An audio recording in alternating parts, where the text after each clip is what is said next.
Stanley, calm nerves, controlled poise, realize what is at hand. Across the way, the locker room of the Philadelphia Stars, just last Saturday, part of a considerable miracle to get to Denver, Colorado for the championship game. Their 15 wins, they came from behind a number of times. They know well the rewards of enduring, persevering, believing in themselves. Because in the game that bought them the ticket to the championship game was one of the more remarkable football comebacks ever, trailing 38-17 to Chicago. With 12 minutes to play, they fought back, tied the game on Tom Donovan's 10-yard touchdown with just 50 seconds to play. And then, in overtime, Philadelphia won the toss, drove 73 yards, beating Chicago 44-38 in overtime as Calvin Bryant scored over the top.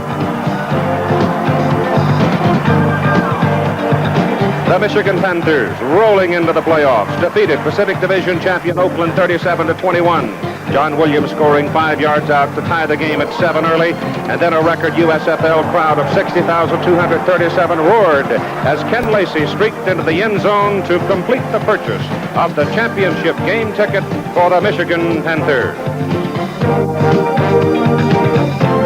And tonight, ABC Sports presents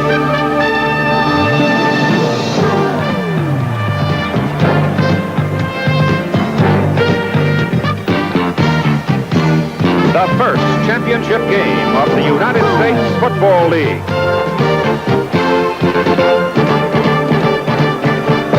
The Michigan Panthers and the Philadelphia Stars.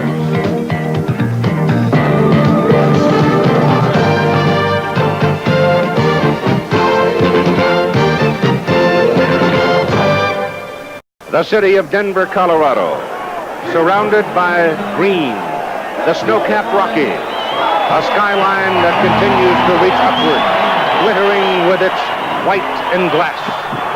On a beautiful summer night, we are at Mile High Stadium in Denver, Colorado for this first USFL championship game. Good evening, ladies and gentlemen. I'm Keith Jackson, and welcome to Denver for the championship game of the USFL. There is no question but what the two best teams in this first year of the USFL are in the championship game. Though Michigan rolled in relatively easy, Philadelphia had to fight for their life, but they are here. And now I'd like to introduce you to a young man who's been in this pressure situation before as a wide receiver for the Pittsburgh Steelers for so many years, Lynn Swann. Swanee, what are they going through right now? Well, the nerves are really high. They're trying to stay calm. They're trying to think about that game plan, think about the things they've done all year, not put it out of perspective, and just relax, stay calm, and execute. Above all, they want to execute. Young man from Northwest Louisiana, 6'4", 210 pounds, our rookie. Just a baby, really, in this game. Bobby Hebert, probably facing one of the tight moments of his life. He's been facing tight moments throughout the year because he's had to fight for this starting job. And he's had a lot of help. As he has developed, so have his 3 wide receivers, his 2 wide receivers and tight end. Carter and Holloway, both deep threats. Cobb, a good tight end, can keep the play moving with the short pass underneath. Carter in particular, the big play man for Michigan. Like Holloway, small man in a big man's game, but oh, what speed. He averaged just under 20 yards on each of his 60 catches this year. And Anthony says this about his team role. Well, I think we're going to need some big plays, especially out of myself and also Derek Holloway, because once we do that, I think it gets the team fired up, motivation going, and once we do that, we try to get our running game going, too. The Michigan running game is tough. Ken Lacey, 225 pounds, average better than 5 yards. John Williams, average better than 4. The offensive line, though, Lynn Swann, is what makes these fellows sing. Well, they're a classic running back tandem, and they got some help in the middle of the season with those acquisitions from Pittsburgh. They opened up big holes for the quickness and speed of Lacey and the power of Williams, and that's the line up there. No one less than 250 pounds. McGriff, Dornbrook, and Penny, the 3 from Pittsburgh, and 2 big young ball players, Radloff and Godfrey, who are learning quickly. And outside linebacker John Corker led the league in decking quarterbacks. He's 6'6", 235, and the key to him is don't let him get started. Well, if you let John Corker get started, he'll run over people, as you see right here. He usually switches from side to side throughout the season. During the last playoff game, he just stayed on the right side of that defensive lineup. The offense will have to do some adjusting to take care of John Corker. Novo Bojovic, born in Yugoslavia, the place kicker for Michigan, educated at Central Michigan University. Good range, 8 out of 15 outside 40 yards. Now the Philadelphia Stars being introduced here at Mile High Stadium right now, posted a 15-3 record to win the Atlantic Division. They beat the Michigan Panthers in their only game played, 29-20 this year in Philadelphia, and they held Michigan to 6 points in the second half. Keith, it's character. Both these ball clubs have a great deal of character, and when you talk about that, you really have to start with number 14, Chuck Fusina. He's out of Penn State. People say he doesn't have all the natural talent in the world, and on defense, Mike Lush and Scott Warner are the two safeties. You see their stats. They are going to have their hands filled today trying to handle the deep threat of both Holloway and Carter, and they're going to have to turn in a good performance to win. Dave Trout was the league's leading scorer. He's been troublesome with back problems, but he's jacked up. And last week we saw how important a role he can play. So that's a brief look at the teams. We'll be back for the toss of the coin and a visit with each of the coaches right after this timeout from Mile High Stadium. Again, a note on the weather. 85 degrees at game time, and there are some thunderstorm warnings, but they are hopeful it's not going to hit the city of Denver. Jim Stanley now has already put on the armor, ready with the communication system to make sure that everything is working. And we have now, I think, the last of the skydivers coming down in the center of the stadium as part of the pregame ceremony, and we're just about ready to play football. Very quickly, let me run down the officials for this ball game. Bill Parkinson, Administrative Dean at California Pennsylvania State College, the referee. Umpire is Jerry Hart, General Manager of International Sales for Steel Company in Pittsburgh. Stuart Ross, Director of City Parks and Recreation in Paso Robles, California, the head linesman. The back judge is Dick Eichhorst, Assistant Superintendent of Schools in St. Louis.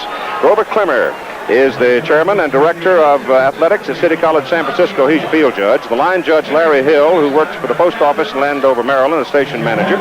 Dave Kamansky, the alternate. He is a resident of Santa Ana, California, and the track and field coach at Cerritos Community College. So Bill Parkinson now will flip the coin, and it's a coin used in this instance because it was minted as part of the collection for the 1984 Olympics. That Olympic coin will be tossed out.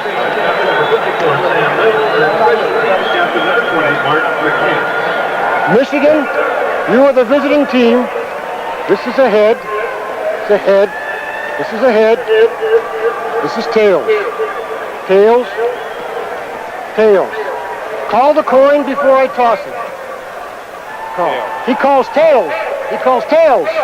Tails. It is a head. Head. Philadelphia wins the toss.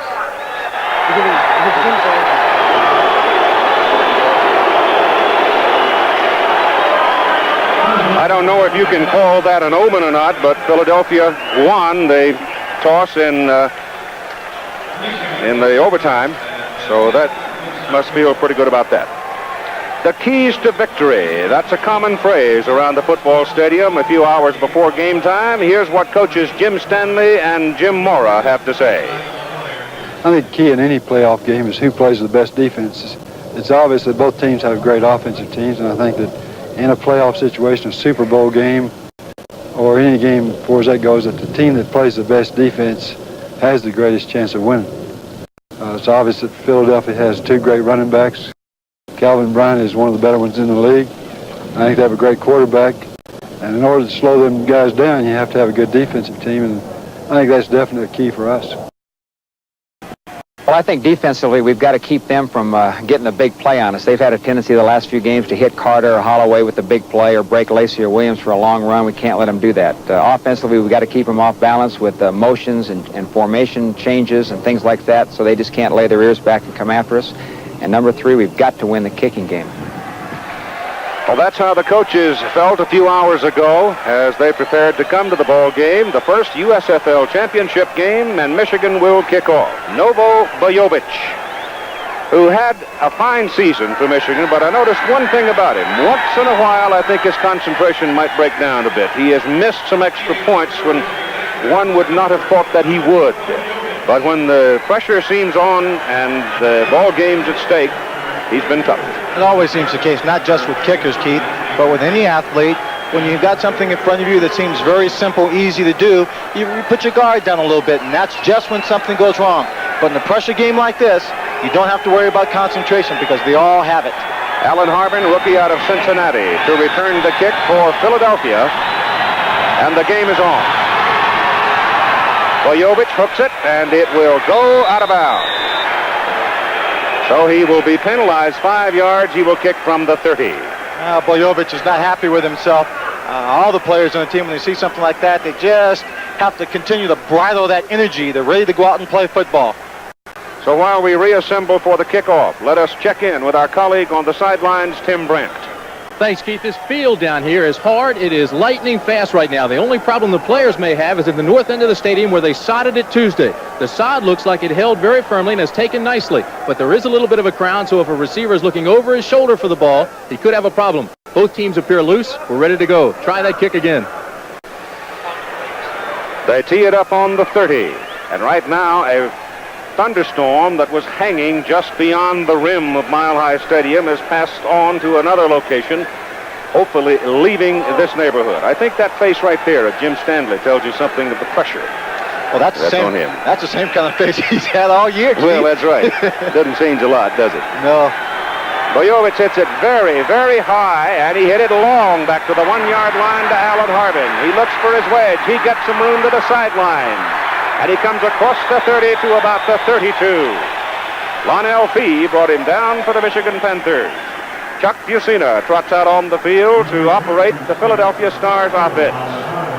Chuck Fusina, who was with the Tampa Bay Buccaneers at one time. Kelvin Bryant and Booker Russell will set up in the backfield behind him with Willie Collier and Scott Pitzke, the wide receivers, and the tight end is Big Steve Folsom out of Utah at 6'4", 230. It'll be very interesting to see early what Philadelphia's offensive line can do with the Michigan defense. They add Tom Donovan in there, so they've got 3 wide receivers, and they put Donovan in motion.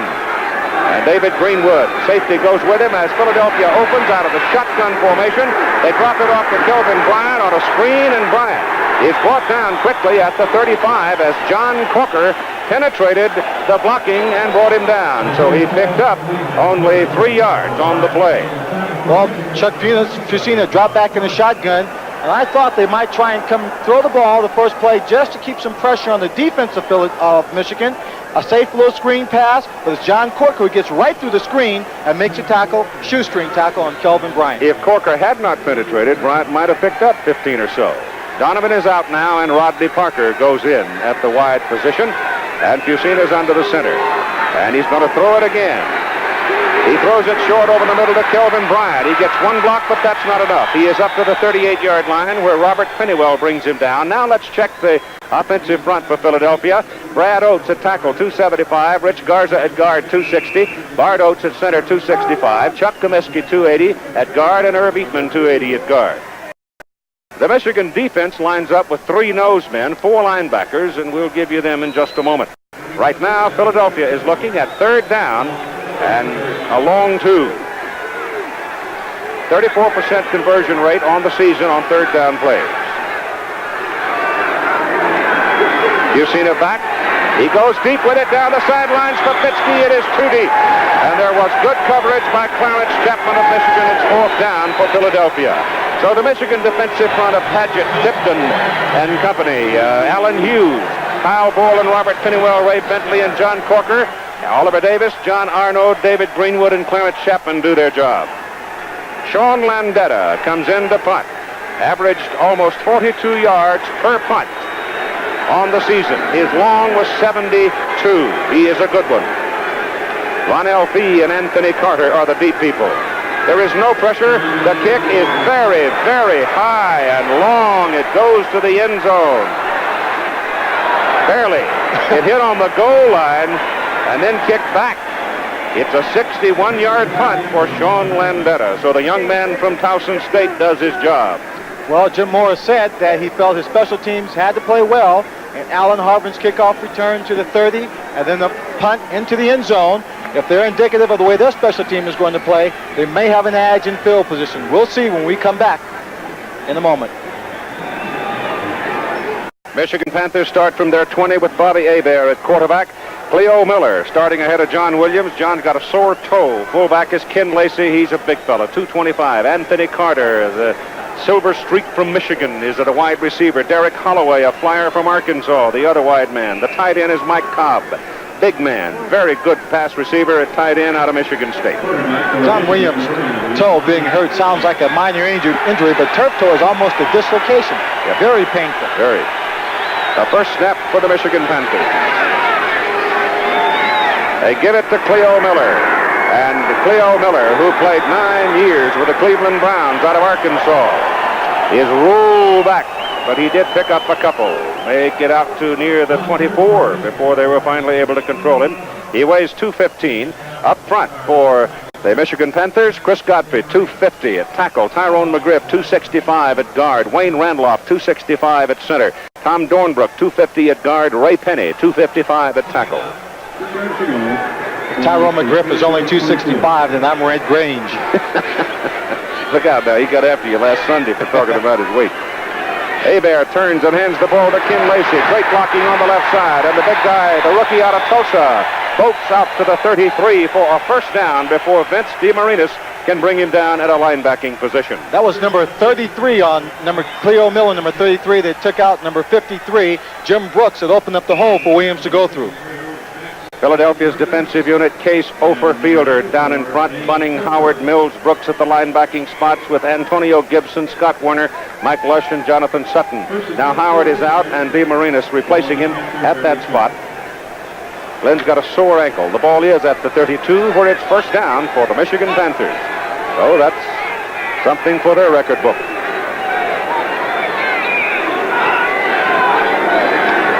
Up the middle goes Ken Lacey. He gets a yard. There's John Williams on the bench. He will play. He's been practicing all week. You got someone like Cleo Miller who's played very well for quite a while. Michigan man down on the field. It is Tyrone McGriff. Last week in the playoff game, Tyrone did come out of the game earlier, complaining of some problems with his back. Let's hope that whatever is wrong with Tyrone is not too serious and another severe back injury. He is one of the 3 Pittsburgh Steelers in that offensive front. Was with him for 3 years, Dornbrook and Penny being the other. You see him right there in the middle of the screen making the block, and he gets rolled over there on his back. He may have rolled, just got his legs caught underneath. We can't tell just where the trainers are working on it. His replacement will be number 73, Greg Fairchild, who is 6'5", 270, out of Tulsa. He had 5 years with the Cincinnati Bengals. So Tyrone McGriff, the timeout is for him, and he will leave the football game with 11:24 to go in the first quarter and no score. McGriff is on the sidelines. He has been heard to say that he is all right, but it's obvious that he has some pain. Well, Tyrone has played with pain before. He knows better than go back in the ball game with an injury he can't play with. So I think in the championship ball game, if it's just a matter of overcoming some pain, Tyrone McGriff will be back. Second down and 9 after a gain of a yard. Michigan out at 33. And dropping back on a delay, give to Ken Lacey. Lacey gets around the corner, runs over one of the defensive backs, Jonathan Sutton, a cornerback.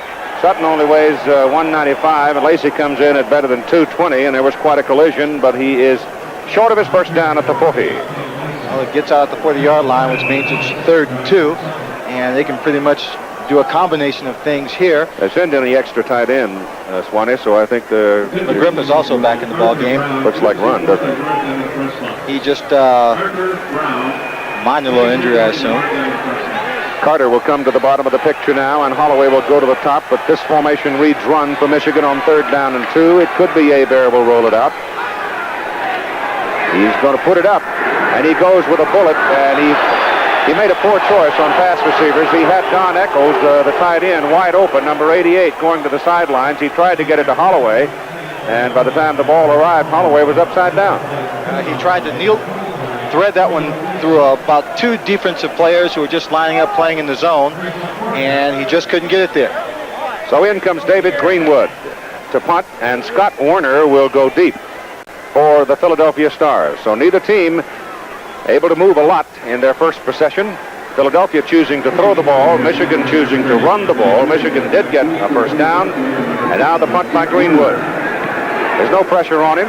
It is a very good punt by the defensive back, and Scott Werner fields it at the 18, comes back outside the 20, and out to the 24. It's a 42-yard punt with a 6-yard return. The tackle was made by Robert Pennywell at 10:47 to go in the first quarter with no score. That's Tom Moriarty, their defensive back, who is one of their hot men on the special teams. Scott Warner hasn't fair caught many passes, many punts throughout the season. I doubt that he'll change his mind here. Keith, I'm a little surprised that Michigan came out so conservative in their opening drive. Indeed, they did get a first down, but I would have thought they would have tried to at least put the ball up in the air deep and threaten the big play right off the bat. They are the big play team with Messrs. Holloway and Carter. Now Philadelphia operating out of the eye with Kelvin Bryant deep, and Bryant has the ball. Picks his way across the 25, slashes his way across the 30. Number 50, Ray Bentley, had a shot at him, but Bryant ran through him. 52, Kyle Borland hit him, but he just ran right through the tackle, then downfield for another 5 yards. This is a very physical Michigan football team. As you look at the down linemen, Ronnie Padgett, David Tipton, and Alan Hughes. Well, Lynn Swan, I thought last week in the Oakland ball game, and you made the point in the game, that they looked like they were just trying to hammer people rather than really make tackles. That's right, and when you come in, it's okay to stick a guy hard, but you have to wrap your arms around him and make the tackle. Bryant's got it again, cuts it back into the middle, comes bang, head up with one of those big defensive linemen, looked like 98 Alan Hughes. He got some yardage out of it, but I think Bryant right there was trying to pass on the message that I'm tough too, guys. That's right. He's going to demonstrate to them right off the bat that he can take whatever they plan to dish out, and he'll be here throughout the ball game. Conversely, they want to hit Kelvin Bryant. They want to make sure he knows he's in for a tough, physical football game for 4 periods. The Philadelphia sideline, it is warm, 85 degrees at game time, and it is a first down for the Philadelphia Stars. The ball is at their 35. Busina up to throw, goes to the sidelines, to the tight end. Folsom's got it. Folsom's got a first down as he gets it up to the 46. Keith, coming into the ball game, we talked about the wide receivers of Philadelphia. Not a great deal of speed except for Willie Collier. I anticipated that the secondary for Michigan might play a little bit more man-to-man coverage. Not a great deal. That time, David Greenwood, number 31, came up on the line of scrimmage, blitzed. They were in the man-to-man coverage.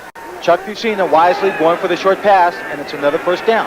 Now Alan Harbin has come into the lineup with Booker Russell, replacing Kelvin Bryant. Harbin has become a very good running back. He's got the ball right now. And a penalty flag goes down as Harbin crosses midfield and gets to the Michigan 49. Ray Bentley and David Greenwood come in for the hit, and we'll see about the penalty. David Greenwood's a young ball player that plays aggressive football. Reads very well, and he loves to stick. Right there, he gets a clear shot and just jumps into the pile with his body. Almost got a face mask on him. That's right. The penalties against Philadelphia backs him up. The declaration now from referee Bill Parkinson. Holding, number 50 on the offense.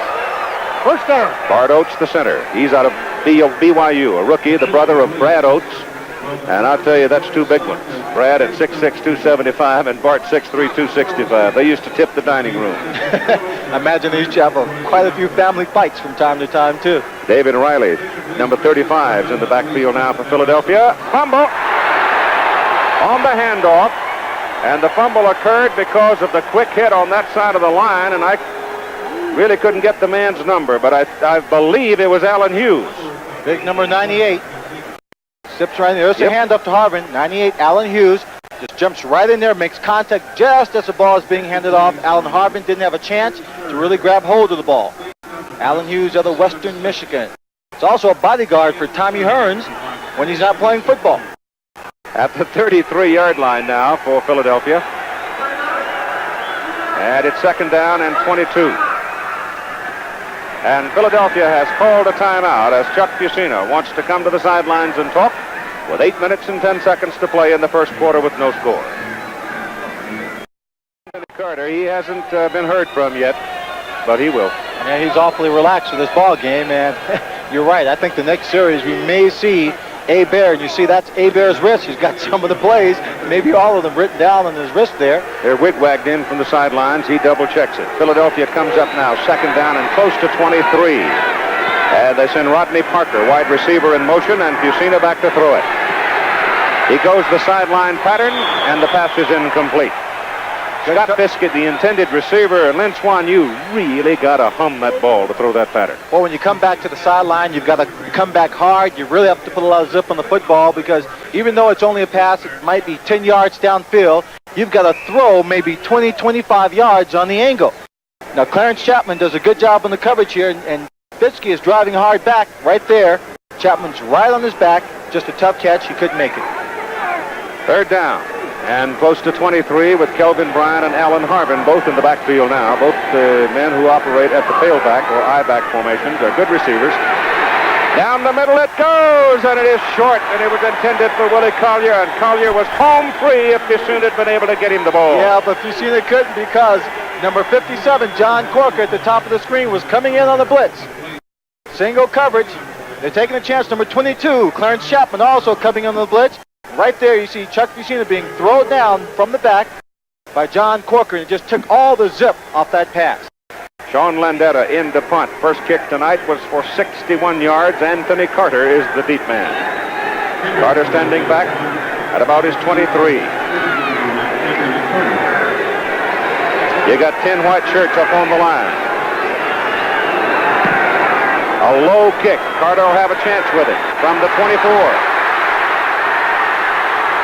Out of bounds. Up around the 37. Wise move by Anthony Carter. He made the catch. A low kick. Didn't have enough time for the wall to set up to get some blocking. He tried to fake out the first man in front of him. He couldn't, so he stepped out of bounds. Maintains possession. We'll be back. All right, here comes Michigan now for its second possession. The ball is near the 38. Let's see if they stay conservative or if Hebert goes to the air this time. Philadelphia's defense jumping around. Hebert rolls it back and is going to throw deep, and he's got Carter. And Anthony took his eyes off the ball and dropped it. A little jitters there.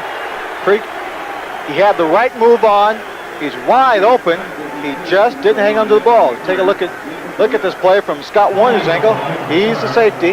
You see Carter in the background waiting for the play. Now Carter with his speed, they have to respect it. You see him backing up. He doesn't want to give away the big play quick.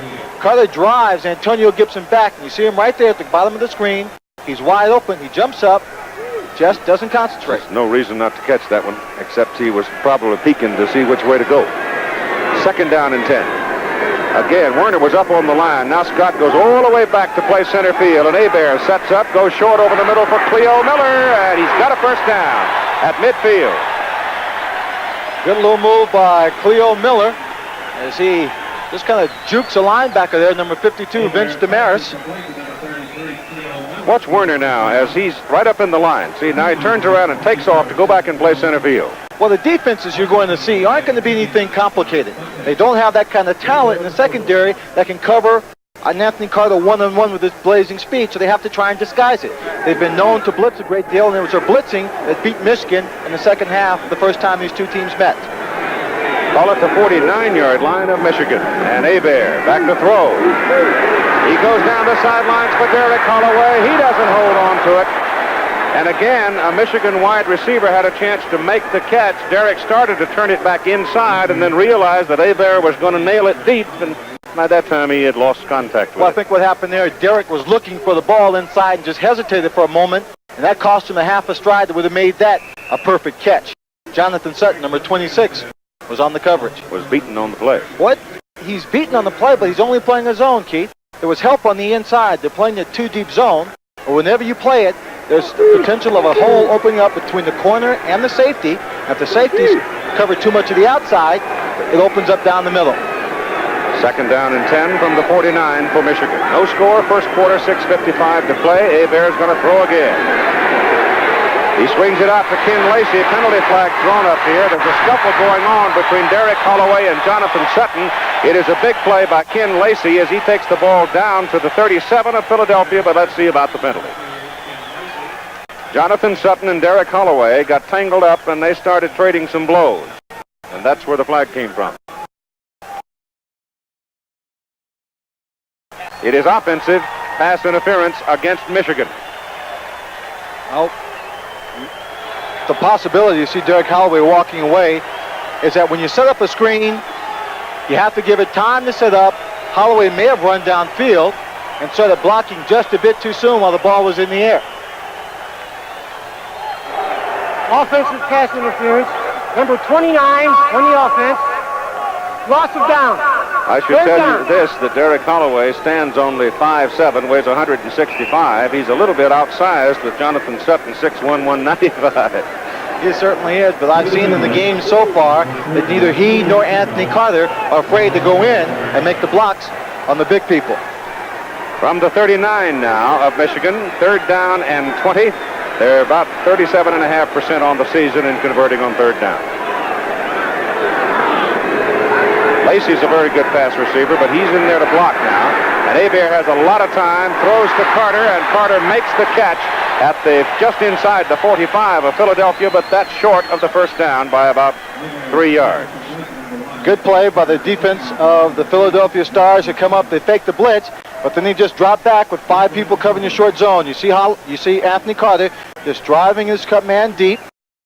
Jonathan Sutton. Then he turns back to the outside. Sutton did a good job of staying with him, but when the receiver comes back to the ball, he forms a screen between the ball and the cornerback so he can make the catch. David Greenwood's first punt tonight traveled 42 yards. Scott Warner back to return it. He returned the first one 6 yards.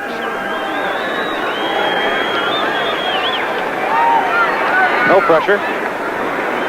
Angles it downfield toward the corner, and he hit the corner.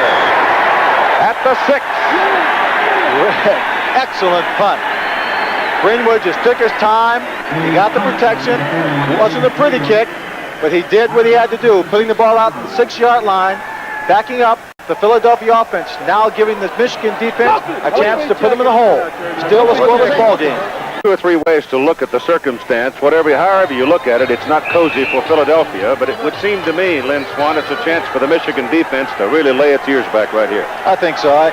I think you may find them playing a little bit, taking more chances, a little bit more man-to-man coverage, keeping the linebackers up to the line of scrimmage to stop Kelvin Bryant. Greenwood is right up on the line of scrimmage. Safety. They give it to Kelvin Bryant. He gets a good block and gets around the corner and gets a 1st down. So that offensive unit up front for Philadelphia did the job. Right now, let's check in with Tim Brandt and Anthony Carter. Keith, Michigan is already thinking about his next offensive series. Philadelphia's been showing a lot of man, Anthony Carter, and they've been playing a little bit soft on the corners. Looks like you could have that corner. Yeah, they're playing everything we expected them to play. We just got to go out and execute the things that coach designed for us up in the booth and just execute. Okay, any surprises? Not yet so far. We're just going to try to fill them out and see what we can do early in the game and then try to make some adjustment in the second half. Okay, Keith. From the 17, it is a 1st down for Philadelphia. The play's in the middle, and it's good across the 20. Alan Harbin carrying the ball and brought down by Alan Hughes. Well, the offensive line, if you look at Sam Mills, number 54, outstanding linebacker for Philadelphia. The offensive line for Philadelphia is doing a very good job. They got him out of a hole now, back to the 20-yard line on the excellent play, the first play from the line of scrimmage, where Kelvin Bryant just broke to his favorite side of that line, the right side, behind Comiskey and Eatman. 2nd down and about 8.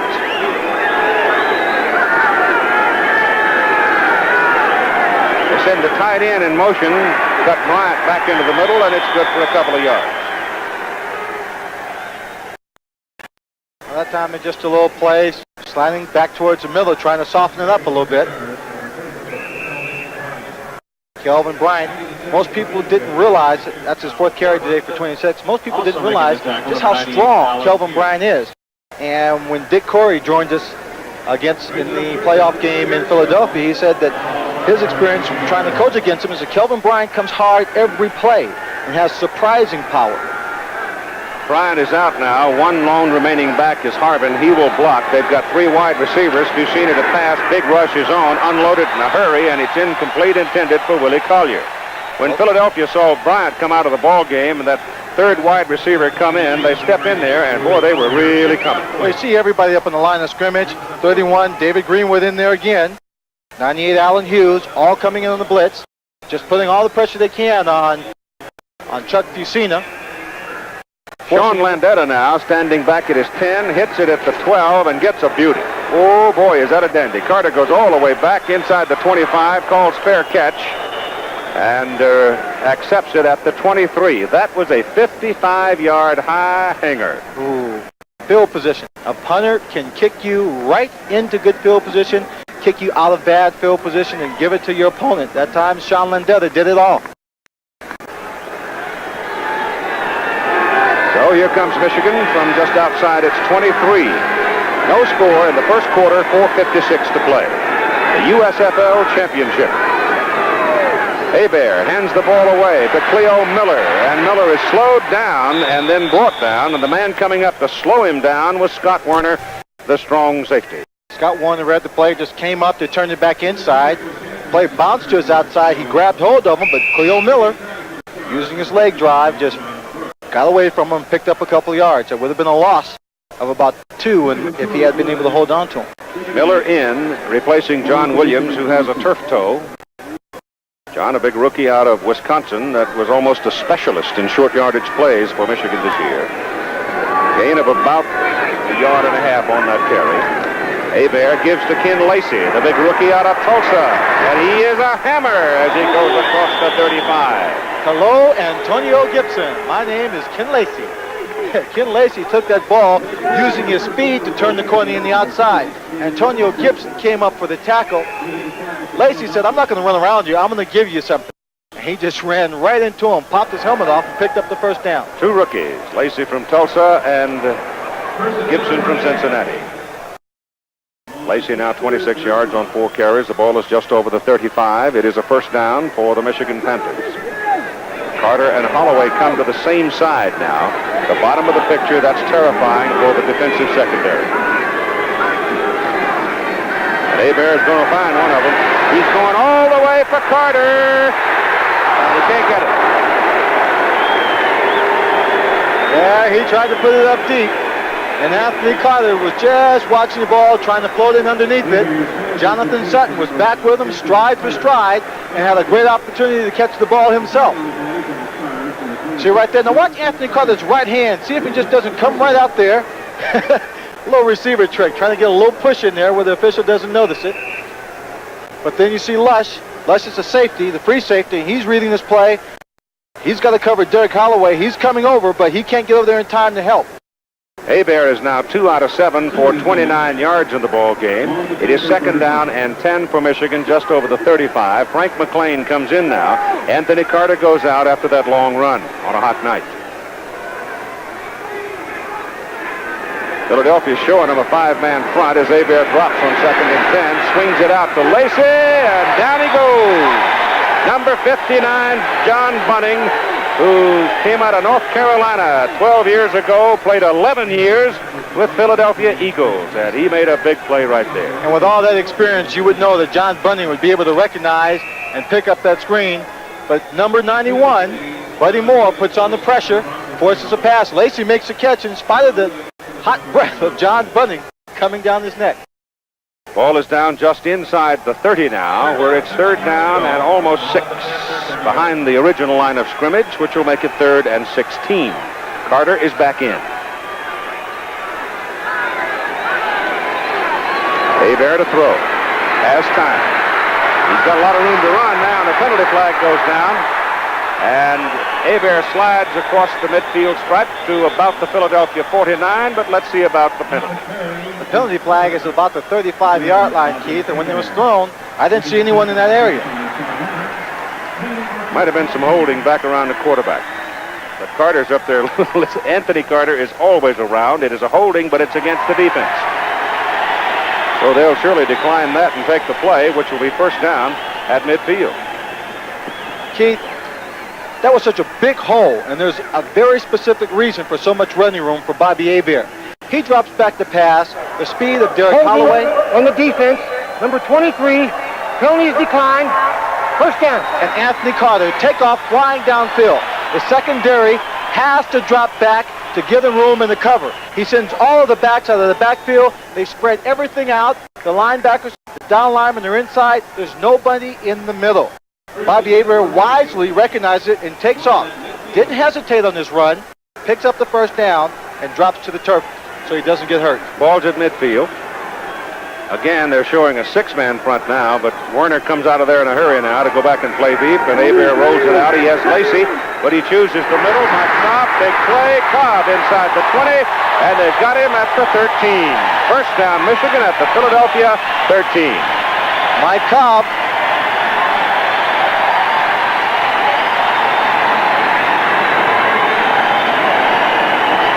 Mike Cobb led his team in receptions coming into this ball game with 61. Whenever you've got the deep threat on the outside, the tight end might have a big day coming open. Here he just gets behind the coverage right down the middle, makes the catch, and he's running away from the secondary. They have put him down at the 14. Big guy was a Spartan at Michigan State. And here's your first threat for a score of the ball game. Michigan at the Philadelphia 14. 1:35 to play in the first quarter. Hebert is going to stay in the air with it. Throws it as he was falling, getting pressure from number 94, the nose guard, Dave Ofer, a rookie out of Penn State, and Frank Case, another Penn Stater who spent a year with the Kansas City Chiefs. And the official blew the whistle. You see Dave Ofer while he was just about falling down, so it will count as a sack.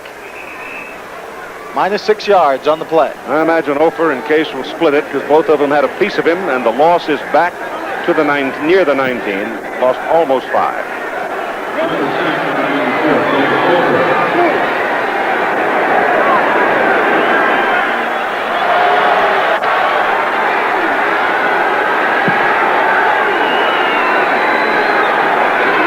They're trying to blitz him.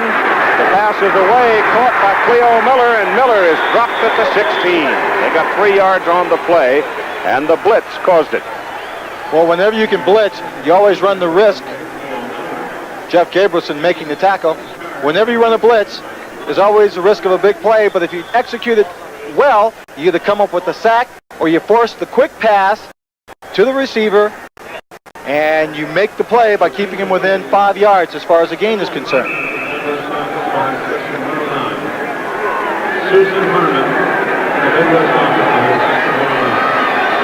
It's 3rd down and 12 with 24 seconds to play in the first quarter.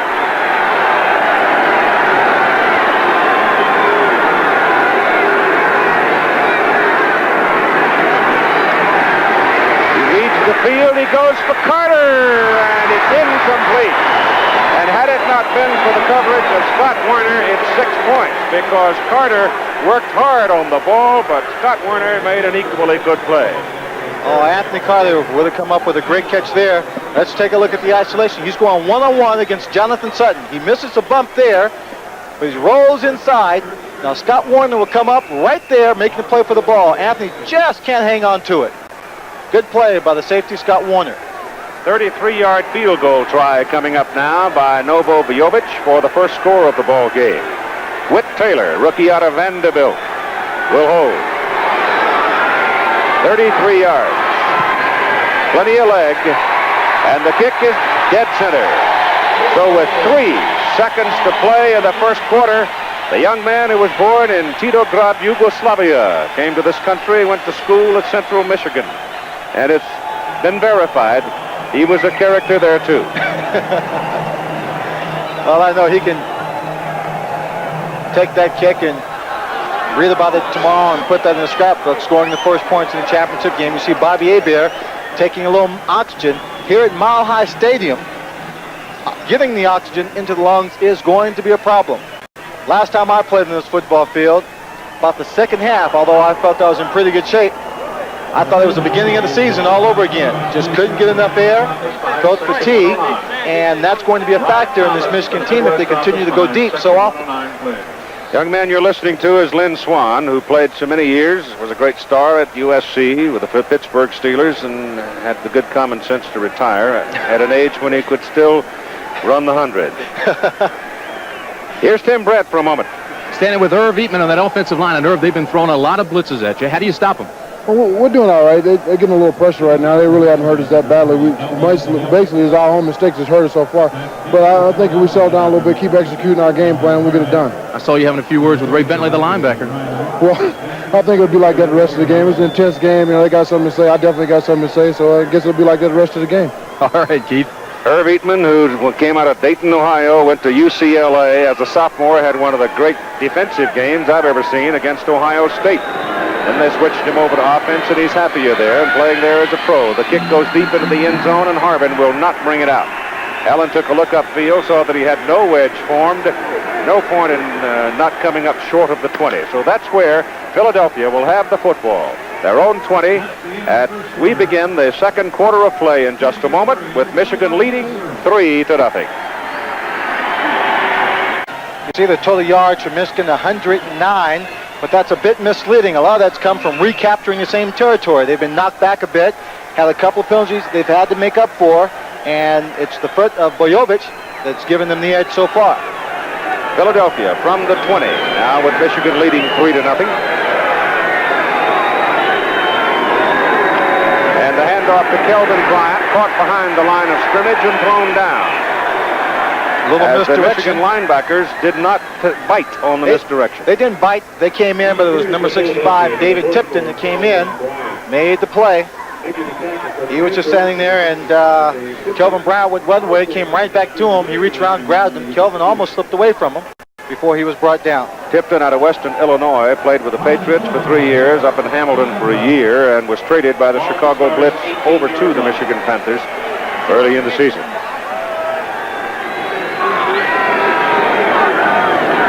You've seen it to pass it. He's got a problem now and throws it away. And there's a flag on the penalty, and well, rightfully so. Now Chuck Bucina will argue that he had the receiver there in the area of the ball. He is correct on that note. But what happened when the screen was set up, it was read by the Michigan Panthers. Intentional grounding on the quarterback. Lost it down. Third down. And he went back. He saw it could have been a safety, so then he just threw it away. The official was very smart in as much as he read this play also. Now you watch where the ball is. There's nobody in a red shirt over there. That's right. There is a back in the area, but he's much further inside. Chuck Bucina, however, did the right thing. He didn't have little choice in the situation. Preservation of oneself. And saving 2 points. 25 yards away now from their first down. On third down, 3rd and 25.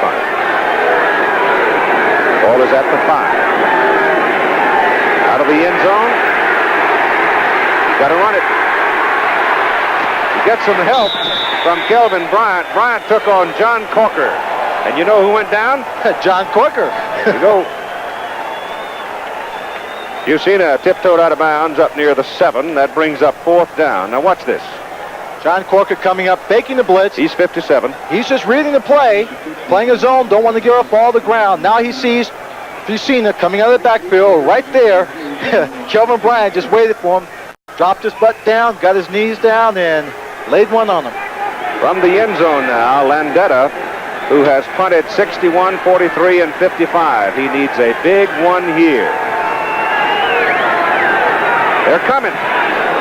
He gets it out. Fair kick, not a great one. Carter, fair catch back at midfield. A 44-yard punt by Sean Landetta deep out of his end zone. And so here's Michigan now, right in the middle of the field, leading 3-0. The Michigan Panthers, who rolled through the last part of the season, winning 11 of the last 13 in regular season play to win the Central Division. And Philadelphia, that had some great moments this year, the best record in the league, led by that man Kelvin Bryant. But their comeback to beat Chicago and Philadelphia was absolutely incredible. Overtime ball game. They were down by 21 points with 12:04 to play. John Williams is now in the backfield, and the tight end, Mike Cobb, goes, no, that's Eccles in motion, number 88, Don Eccles. Ball is given to John Williams, and a penalty flag is thrown as Williams cuts it upfield for about 8 yards.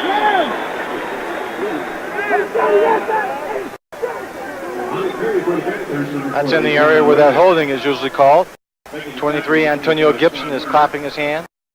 98, Alan Hughes is pointing towards Michigan, and the official verifies. Sean Landetta out of Towson State. Here are a couple of Maryland boys, Tim Brandt and Sean. Keith, now that the sun is dropping behind the stadium, it's really cooling off down here on the field. Sean Landetta, of course, is happy about the thin air up here, and it does help the punters, doesn't it? Yeah, it sure does, Keith. The ball seems to hang much longer and travel farther when you hit it good. Problem with the last one at all? Well, I tried to rush a little bit. I saw I had so much yardage in front of me. I tried to kill it, so it was a good pump, but I have to not rush it so much. Okay, Keith. Give him a business card, Tim. Hey, Keith, I thought you were up here. Easy to make that mistake. He's a good-looking youngster, though, isn't he? He's a fine punter. Yep.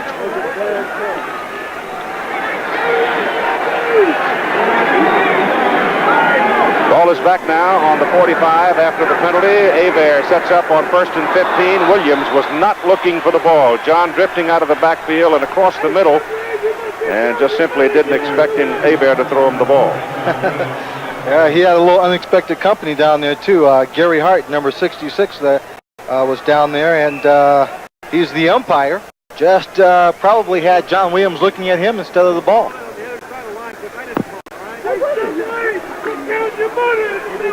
13:47 to go in the first half of play. A 3-0 ball game.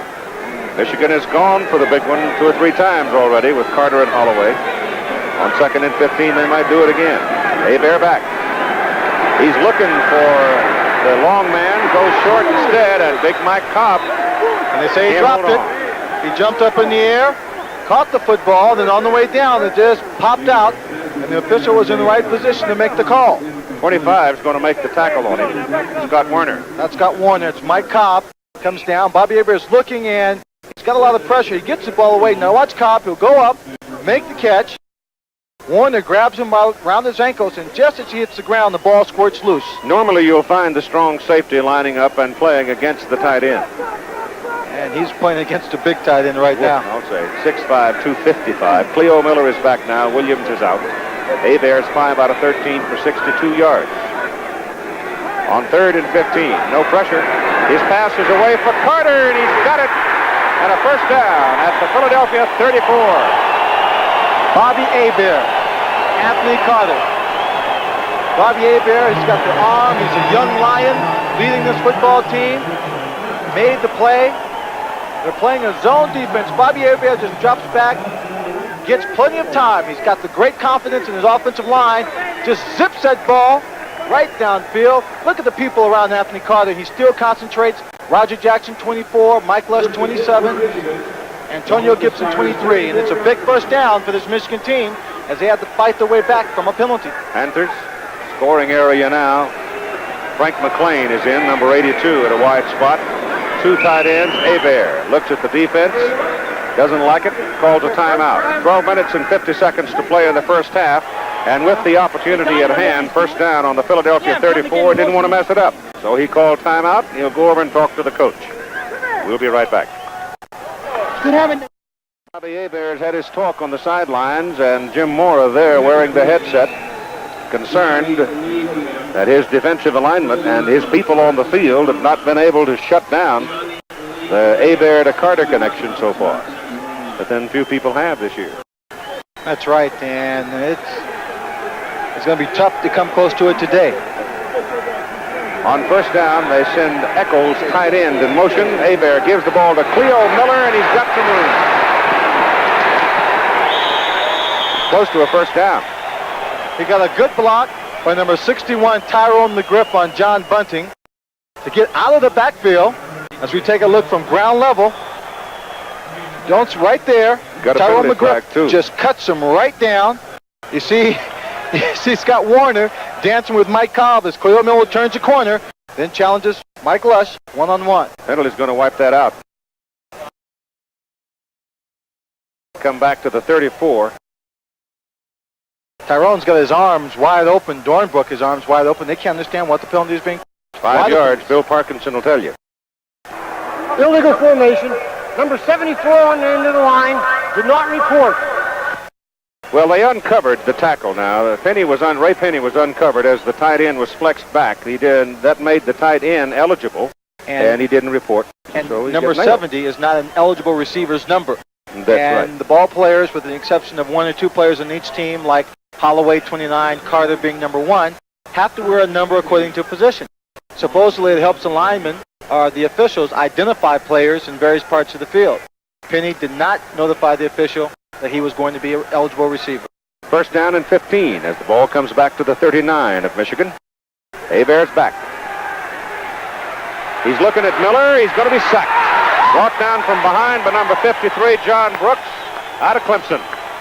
Well, Bobby Hebert had time, or so he thought he had enough time. And he was drifting to his right, trying to let things develop, trying to buy time for the receivers to get open. I think he was waiting for Miller to break free because it looked like Cleo might get loose in the corner. Well, he's just looking downfield, and right there, Brooks just comes in from behind. Now, he had enough time. That's good blocking by his offensive line. But Brooks just kept coming, was able to slip off, and he came all the way across from the other side of the field to make the tackle. Sack is back to the 43, so it's second down and 19.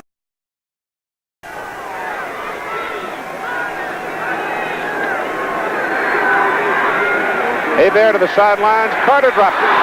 Once again, that's the second time in the ball game that Anthony Carter was looking to see where the defender was and try to figure out where he was going to run. And as a result, he didn't catch the ball. Just took his eye off the ball. He's running the pattern, using his speed, driving the defensive back off deep. Not trying to get all of it back at one time. It's a good little out route. Right there. Now watch when he turns his head. The ball's there, and his head is already turned before he actually has completed the catch. Anthony Carter, I'm sure, is not happy with himself. He's making the kind of mistakes that we're making. He's trying to force the play, Swanee. He's trying to get more out of it. He's looking where to run. Well, he's just trying to live up to his big play reputation. It's trying to make the big play. We all want to. Werner, strong safety, comes up onto the line of scrimmage trying to blitz him. They get the blitz on. He's going to run away from it. Gets his pass off, and it is intercepted by Mike Lush. And Lush puts a hit on Hebert. They bump helmets, and Mike Lush comes all the way back to the Michigan 44. Bobby Hebert made the tackle, then got help from number 61, Tyrone McGriff, and an official is on the play. He's calling a penalty, roughing the passer, which may give the ball back to the Michigan Panthers, and Mike Lush is shook up on the field. Boy, is that a tough call. That was a real tough call. Let's take a look first at Scott Warner, number 25. He's coming up from the defensive backfield to the line of scrimmage. Standing there, making Hebert think, change his call, then he comes in on the blitz. 57, Gabrielson behind him. That's number 56, George Cooper. Hebert eludes, he gets around him. Gabrielson coming after him, he gets the ball away. Right there he's hit. It was a pass that did not have any power on it. The receiver was not coming back to the ball. Big Mike Cobb. Mike Lush played it well. Roughing the passer. First down. And it all goes for naught. I want to see the roughing. The passer. I want to see it because that linebacker was coming so hard, I don't know how in the world he could stop. Now, it just depends on what he did. That's Gabrielson right there. That's not roughing passer. I would have been hard-pressed to call that roughing the passer. Hard-pressed my foot. How are you going to stop in midair? And you see on the sideline, no one is in agreement with the official. I don't agree with him, I'll tell you that. And I don't care who wins the ball game, but that one was ridiculous. Well, you know, it was Steve Spurrier and a few other coaches throughout the year that wanted to have the quarterbacks protected more, and this is the results. 28-yard line. Cleo Miller, big hole for Cleo, fumbles the football. Lush has got it back. Well, Mike Lush missed on the last one because of the penalty, but this time he does get it, and we've got another penalty flag thrown.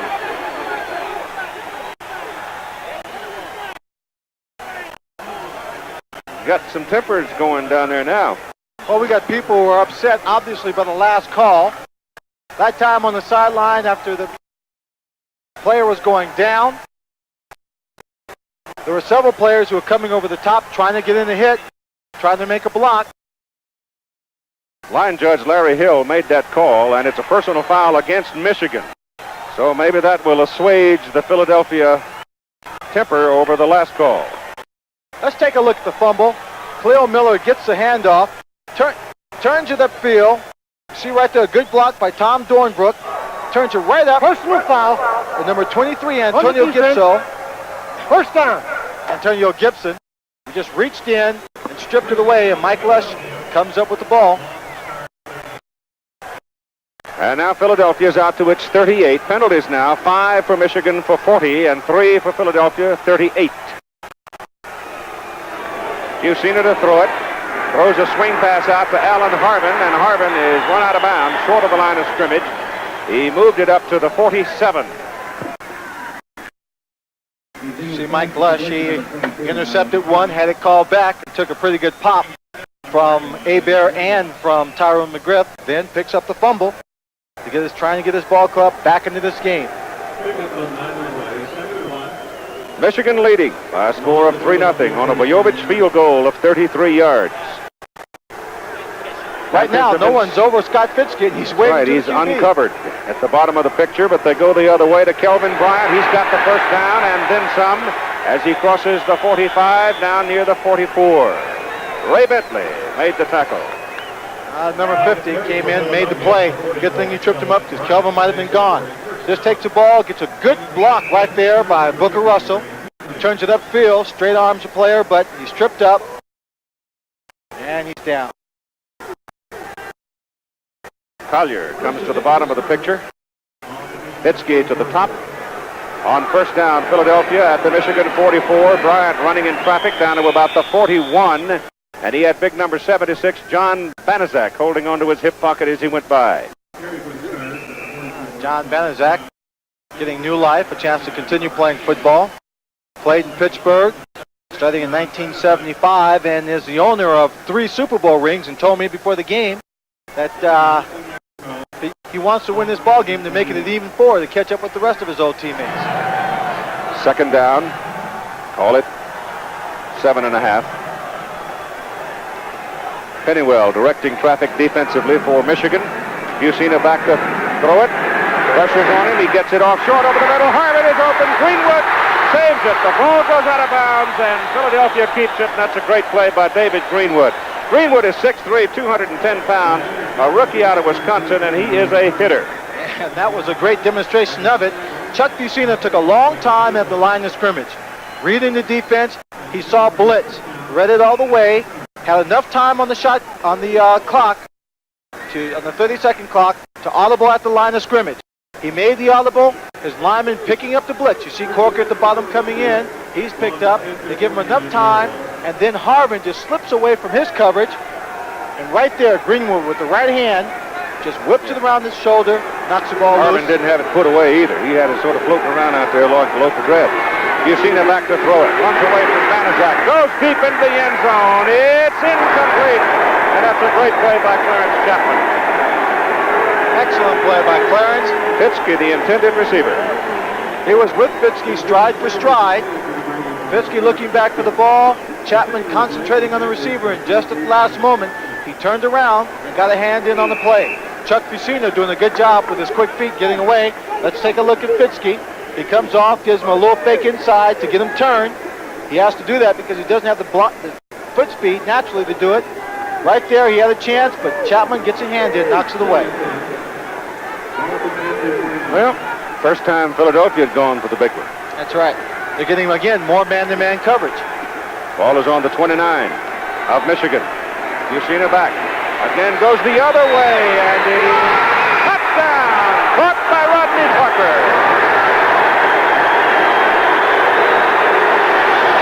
59 yards on the play.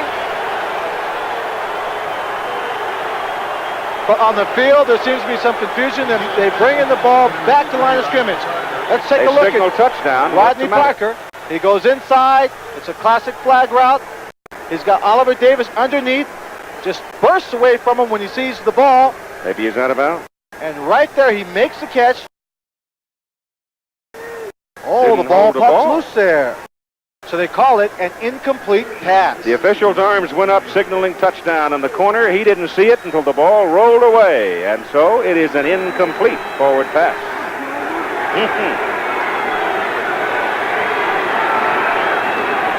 Third and 10. Busina hit by Corker, gets his pass away. Penalty flag is down. The pass is complete to Scott Fitzke.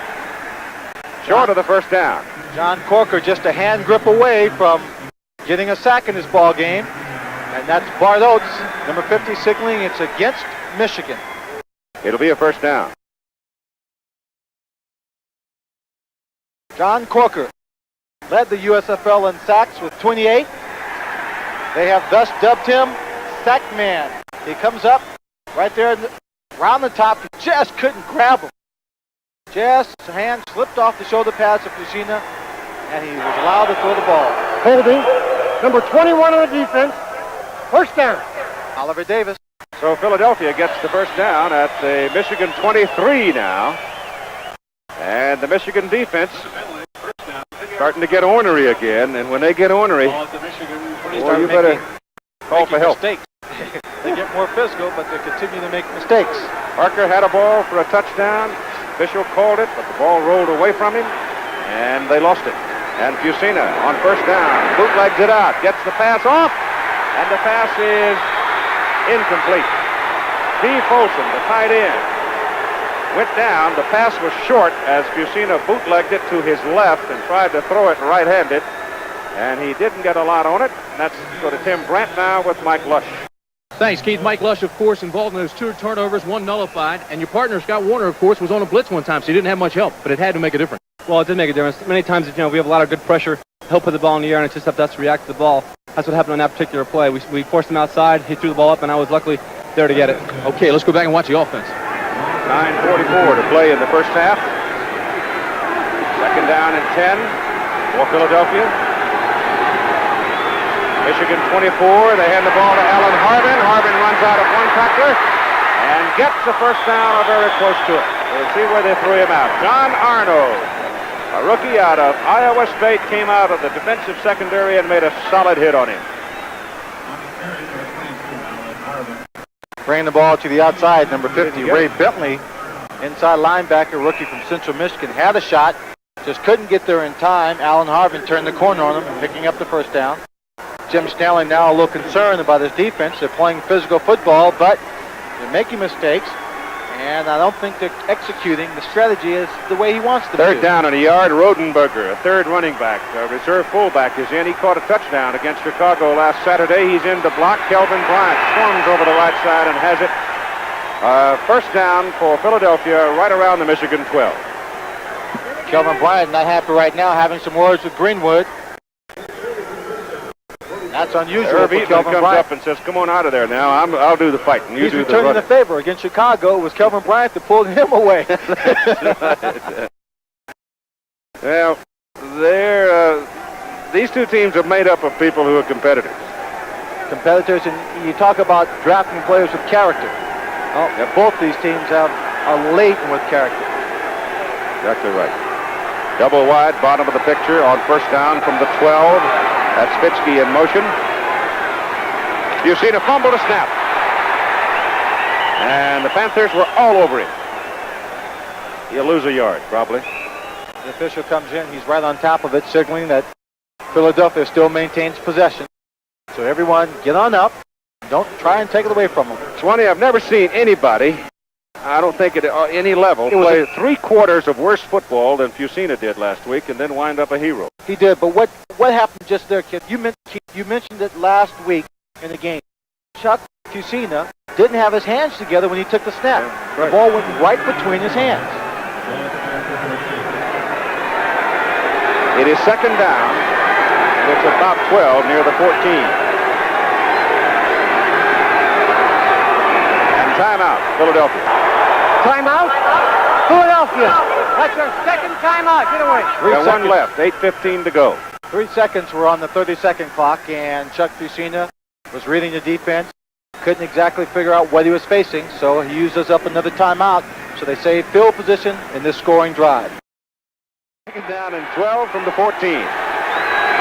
Michigan shuffling its defense. Bentley, the linebacker, steps up, now drops off. Fusina back to throw.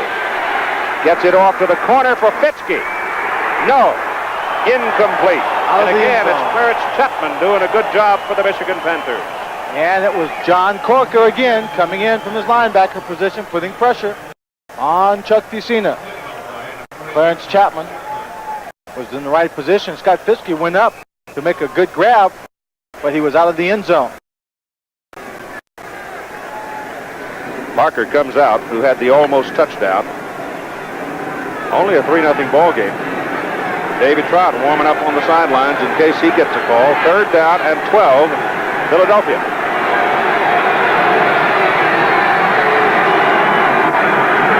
Fusina gets yards away. His pass is incomplete. And again, he's tried to get it down in the area of Clarence Chapman, and that time he sent Willie Collier, and Clarence whipped him too. Clarence Chapman doing a great job. Playing the receivers man for man, keeping good position, getting a hand in. Chuck Piscina, quick-footed quarterback, however little all-out speed he might have. Scrambled away from pressure, got the ball away. It was a good pass. Dave Trout is in now to try a 30-yard field goal. He's 11 out of 15 on the season from 30 yards. Vujovich hit a 33-yarder for Michigan's 3 points. The snap is good. The hold is good. Trout's kick is good. He hooked it a little bit, but it got inside. And at 7:18 to play in the second quarter, the Philadelphia Stars get on the scoreboard. But the Michigan defense sure did make it hard.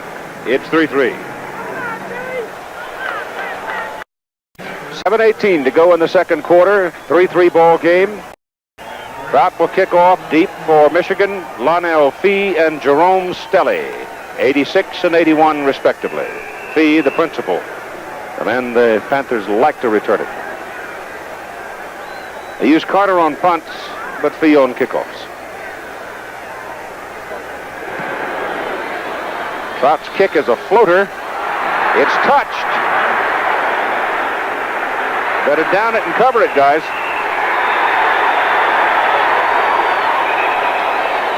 Let's see how the official calls this. Will he say the impetus of the ball carried it in? Yep. Yes, he does. Going to bring it out to the 20. Jonathan Sutton arguing about it, that it was not the impetus of the ball. Number 20, Mark McCants, their hot man on coverage.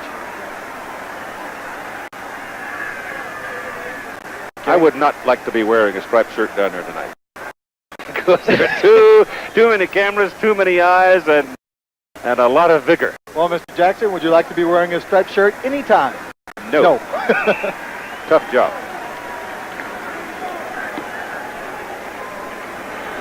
All right, the Michigan Panthers will come out for the first down on the 20. In their play selection so far, they've run 23. They've thrown it 15 times. They've run it 8 times. John Williams is kind of hobbled up with a sore foot. It's maybe one of the reasons they've thrown it so much more. Oh, Cleo Miller moved too soon. So far, Keith, it's been the mistakes created by Michigan for themselves that have put them in the hole every time they've had the football. Illegal motion on the offense caused the contact on the defense. First down.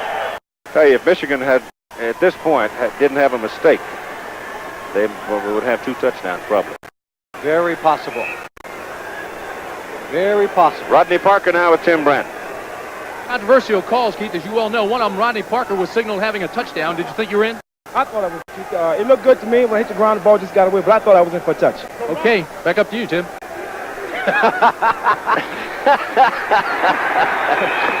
Oh, me. 15-yard line. Ken Lacey buried right at the line of scrimmage. Well, Don Fielder out of Kentucky made the tackle. I can't help it. Don Fielder out of Kentucky. We're up here getting a good chuckle. Our sideline commentator, Tim Brandt's been called Keith twice now. And somebody get him a name tag, will you?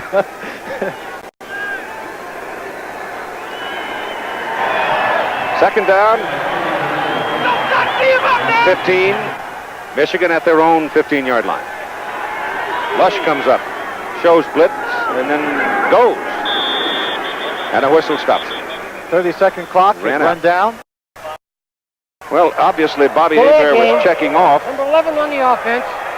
First down. He just simply forgot to look at the clock. That's right. Bobby Hebert, a rookie quarterback. Last time these two teams met, had a big problem picking up the blitz. The offensive line had a problem picking up the blitz. Michigan mistakes now, Lenny, are they've been penalized 8 times for 55 yards. They've had 2 sacks for a -11 and turned it over 1. That's right. You see Lush, number 27. He comes up. He's just jumping around. Starts to go back. Now he comes up. Bobby Hebert doesn't know exactly what he's going to do. Takes too much time at the line of scrimmage. So it's second down and 20 at the 10. As all day gets it off. And that one's incomplete. Cleo Miller was close enough, I guess, for them not to throw a flag. But that time, Antonio Gibson came in from his corner position as if he was going to blitz, then stopped and picked up the back coming out of the backfield. And then Gabrielson, number 57, he goes in. He goes in because Antonio Gibson is picking up his man, and he just shoves Ken Lacey out of the way, trying to put pressure. He goes up. Well, remember June 5 when Philadelphia beat Michigan 29-20. They did this whole second half. Vince Tobin sent everybody, including the cook, and they held Michigan to 6 points in the second half. So they're trying to effect that same kind of confusion again on 3rd down and 20. Hebert's pass is away for Carter. He's got it. But is he in? Yes. Excellent catch on the sideline by the young receiver. And Scott Warner is over on the sideline, and the tempers are hot again. Well, that's worth seeing again because I saw Anthony bump him. But this is a great pass by Hebert. He's got a lot of time, good protection. Ball gets away. Now watch the footwork of Anthony Carter. Makes a catch, taps in. Whoa, but it was don't close. know about that. It was close. There's an official just behind Anthony Carter. Downfield maybe about 10. You see the official right there. So he's in good position to make the call. At this moment, he should be looking right at his feet, and he is. But he is out of bounds. Whoa. Just by half step. It's first down Michigan. All things even out. 37-yard line. Ball goes to Ken Lacey. Big guy runs up the middle and moves from the 37 to about the 44. Got a lot out of that. Well, he got hit at about the 40-yard line and picked up a few passengers, took him for a ride down to about the 44. Tough running by Ken Lacey. 5:45 to play in the first half. Bobby Hebert checking his plays. 3-3 ball game. 33-yarder by Jovich. 30-yarder by Trout. If you had something like that in the classroom, your plays or the answers on the arm, they call it the cheat sheet. That's what he calls it, I think. There goes Lacey again. And Lacey's close to his first down. You're getting an extra lick now on every play. You know that? Yeah. Somebody's whacking somebody on every play. He picks up the first down. When tempers flare up like they have been so far in this ball game between receivers and the defensive backs, very often it's a running back carrying the ball. It's going to suffer a few extra licks. There's the time remaining in the first half. First down for Michigan at their own 48-yard line. The Michigan team has to settle down and execute, play better football. Cobb and Eccles, a pair of tight ends, are in there. Carter is the lone white man. Werner drops back to play center field. Hebert is getting a little pressure now, gets his pass away, and the pass is complete to Carter for a first down as Anthony had gone deep and come all the way back to the ball. He returned a good 10 yards. Most coaches, Keith, coach a wide receiver, say never run to be covered. Now he's got one route he's supposed to run, looks back, and he'll see Bobby Hebert start to scramble. Well, why run away from him? Just come back and give him some help. And he just comes back, gets in an open hole, makes a catch, first down for the Michigan Panthers. AC has now caught 4 for 76 yards. And the ball is at the Philadelphia 41, first down Michigan. John Williams in the game for the second time with 4 minutes to play in the first half.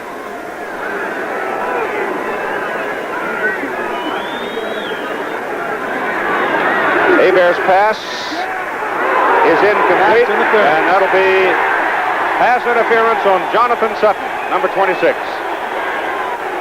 Jonathan, number 26, just misjudged when that ball was going to get there, and he's upset with himself. He knows he hit him before the ball got there. He came in, he was back deep. He wasn't going to go for the interception. All he wanted to do was go for the hit. On 89, Mike Cobb. You see Cobb concentrating the ball right there. Ball's a good 3 feet away, and he makes the hit. George Cooper, number 56, was a linebacker who was underneath that play, had good coverage. Anthony Carter. Defensive pass interference. Number 26, first down. Hobbled off the field. They're treating his leg. Suddenly it was Michigan making all the mistakes, and now it's Philadelphia making defensive mistakes, and Michigan profiting from it. First down at the Philadelphia 26, 3-3 ball game.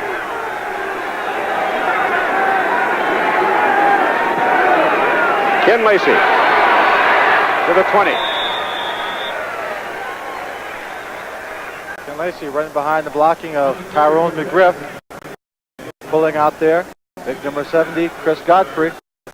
Just turning it up inside, trying to get as much yards as he can. As many yards as he can.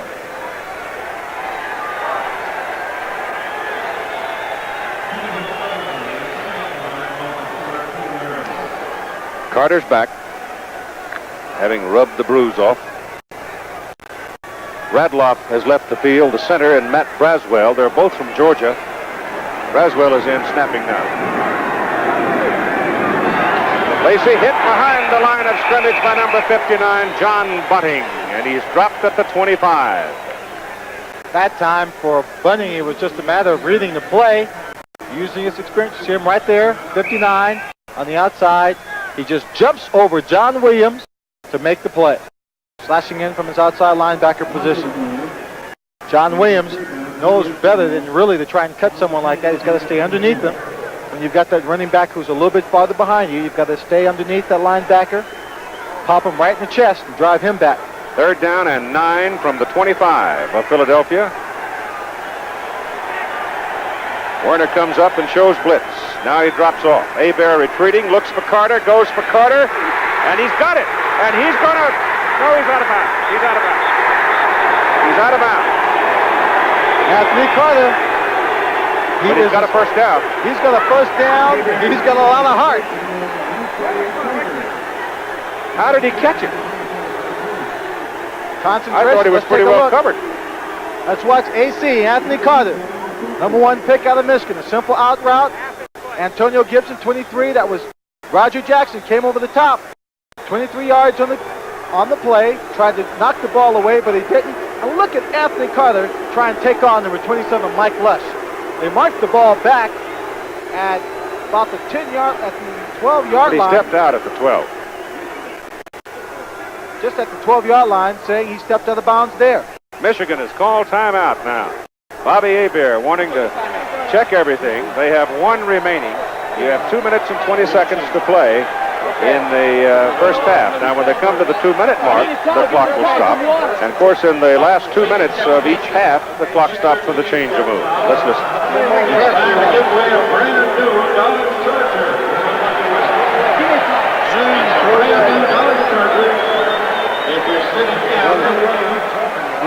Number 50.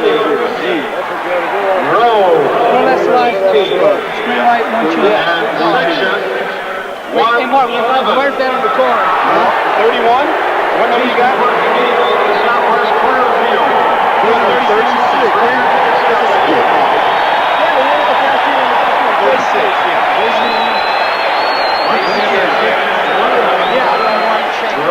Well, getting the play from Jim Stanley, he's checking it against the list he has on his wrist. I think that's a key timeout, Keith. Yep, not just in terms of getting a little rest, but in terms of settling the offense down. They've come down the field. There's been some penalties. Tempers are flaring up. What they want to do right now is forget about who's trying to make the extra hit. Forget about the mistakes. Just concentrate and execute and come away with 7 points in the last 2 minutes of this ballgame. By calling time here, they're going to get another time to talk at the 2-minute mark. So, in effect, they have 2 timeouts remaining, though one of them is the 2-minute warning. Holloway is back in. He's had an upset stomach, but he's back in the ball game now. That's Carter in motion.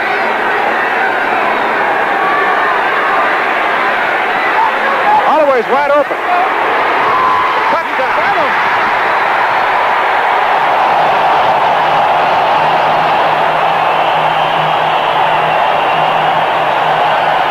The smallest man on the field. Little Derek Holloway scooted in, shook loose. It was a rollout Hebert play. saw it. He's looking for his receivers. Number 25, Scott Warner. 27, Mike Lush. They're adjusting their defense, trying to figure out what's going on. They see him roll out. Now watch him. He's covered here, but they keep rolling out towards the sideline. Ray Bear's rolling out right past Derek Holloway, and he sits there in the hole until he's open.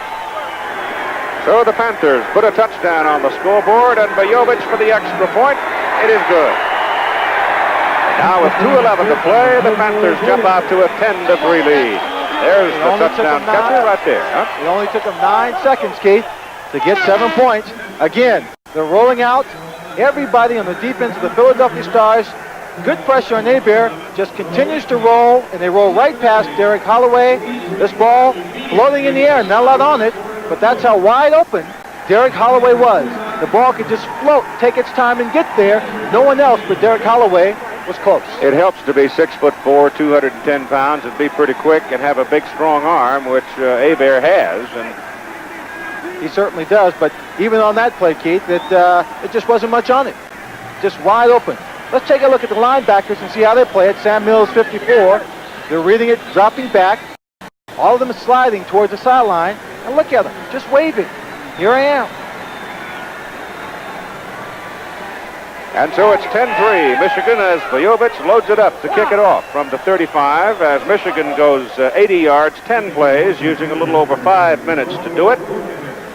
And whereas they had been doing nothing earlier in this quarter but make mistakes and prevent them from scoring, getting in scoring position, suddenly they got it all together.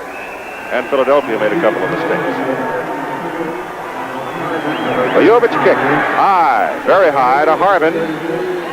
A yard deep in the end zone. Brings it to the 22. Here's the man, the little man from Arkansas, Derek Holloway with Tim Brandt. Keith, most of the time when a quarterback is scrambling like that, the receiver will skate with him. You went the opposite way. Yes, I did. I saw the flow going toward the right, so I decided to just step back and go to the right, going my way. And I was hoping Bobby would see me. I was waving my hand, hoping he would see me. What kind of coverage was it? It was just I think a 2-zone coverage. So when the zone went that way, you just found yourself open? Yes, I did. Okay, Keith. 2 minutes to play in the first half. Timeout is called. Michigan leading Philadelphia 10-3. Philadelphia will have the ball at their own 22 when we come back. Well, that was Derek Holloway's first catch of the day, and a big catch it was. You see the difference in passing yardage. However, Michigan would need all that passing yardage had they not had the 8 penalties for 55 yards. Right. Giacchino in now, goes to work from his 22. 2 wide people at the top, 1 at the bottom. Give it to Kelvin Bryant on a sweep. And Bryant runs it up for 5. Where Ronnie Padgett out of Louisiana Tech played a year at Calgary with the Stampeders. Ronnie Padgett did a good job that time. He just followed the flow. Had about 3 people out in front of him. Watch him here. He's at the top of the screen. He hits Irv Eatman. And watch, he just splits the people right there. Then just follows the running back till he reaches him. Incomplete, intended for Alan Harbin. Alan Harbin last week made several big catches like that. Keep his team offense driving down the field. Could have caught that. Oh, that one was catchable easily. He missed it. He just missed it. Young man Harbin there, Alan, one time couldn't walk. He's in Cincinnati, had an injury to his knees, was in a wheelchair for some time until they healed up. Then he had to go through a great deal of therapy. 3rd down and 5 from the 27. Rush is on. Corker got it. The sack man. He played his college ball at Oklahoma State under Jim Stanley. Was drafted by the Houston Oilers. Had some problems down there. Didn't really get an opportunity to play. One of those ball players that changed leagues. Right now, he's playing the best football of his life as he drops Chuck Fusina to the turf. Sean Landetta comes in, 5th punt of the game. Average just a little less than 51 yards per punt. That's not too bad either. Anthony Carter fumbles it. Picks it up. Got a good bounce. And runs into the red shirts up around the 37. Big break for Anthony Carter and the Michigan team. But there's a penalty flag on the play. Back at the line of scrimmage. That was a 53-yard punt and an 8-yard return. Holding on the receiving team. Post-possession foul. Post-possession foul. So Michigan will keep the ball, but lose the yardage on the penalty. Oh, it's better than having it be a pre-possession foul, which would have given the ball right back to the Philadelphia Stars. Interesting halftime coming up for you as Lynn Swan talks about the players that he's watched this year in the USFL. I'll be visiting with Sid Gilman, who's going to become the general manager of one more, he says, football team, the Oklahoma Outlaws, playing in Tulsa next year. Sid Gilman, my goodness, he's helped build. He worked with the Rams, he worked with the Chargers, Dallas, Houston, Bears, Eagles. It's quite a list. Well, that's how well he's respected. What happened to Pittsburgh? He didn't make a stop there along the way. Post-possession foul. Defense, number 74. First down. Ray Penny was the man caught holding. The ball goes back to the 18-yard line where the Michigan Panthers leading 10-3 with 1:09 to play in the first half. Ray Penny's a sneaky offensive lineman. Yeah, now he's a lot bigger than you are. Yeah, but he's got a long way to catch me up here. Lacey, the lone remaining back for Michigan, double wide, top and bottom of the picture. Hebert dropped, good protection. His pass for McLean is good. He drilled it right into Frank McLean in the first down up at the 37. And a Philadelphia man is shaken up on the play, and the clock stops now as the chains are moved. I like the attitude of this Michigan team. They've got a lead with 1 minute and 2 left in the first half. They're not just going to sit on the ball. They're going to try and go for it. The big play. McLean making a good catch. 3-year veteran out of North Texas State. Antonio Gibson is the man shaken up on the play. The time is called in his behalf. Let's check in with Tim Brandt right now. The first game, John Corker, you had some problem with the blitz. The entire Michigan team did against Philadelphia. Tonight, it looks like you're coming free. You're not having those problems. Well, like I said, it just took a little bit more concentration, a little bit more harder, steadier, understanding of what they're going to be hitting us with. And now we got it all down. We should have a little bit more pressure on them tonight. The motion and everything's not throwing you off. No, nothing going to throw us off tonight, baby. This is for all we worked for right here tonight. Keith? One-handed, he did it. Yes, all he worked for. He's talking about the championship, the rings, the trophy, and their share of the championship money, which is for the winner in this ball game. The winning team of this ball game will receive $6,000. Minimum. Could be more. The losing team will receive a minimum of $3,000, and it's based partially on attendance. In the previous playoff game, the split was $3,000 for the winner and $1,500 for the loser. So the winning team here will receive a check. The players will receive a check each for $9,000. But that won't mean half as much as the ring that they'll get to keep for a much longer time. Time remaining, first half. Ball is just short of the 37 for Michigan. Carter's in, McLean is out. Holloway to the top of the screen as they come up. Hebert's statistics improving dramatically in the second quarter.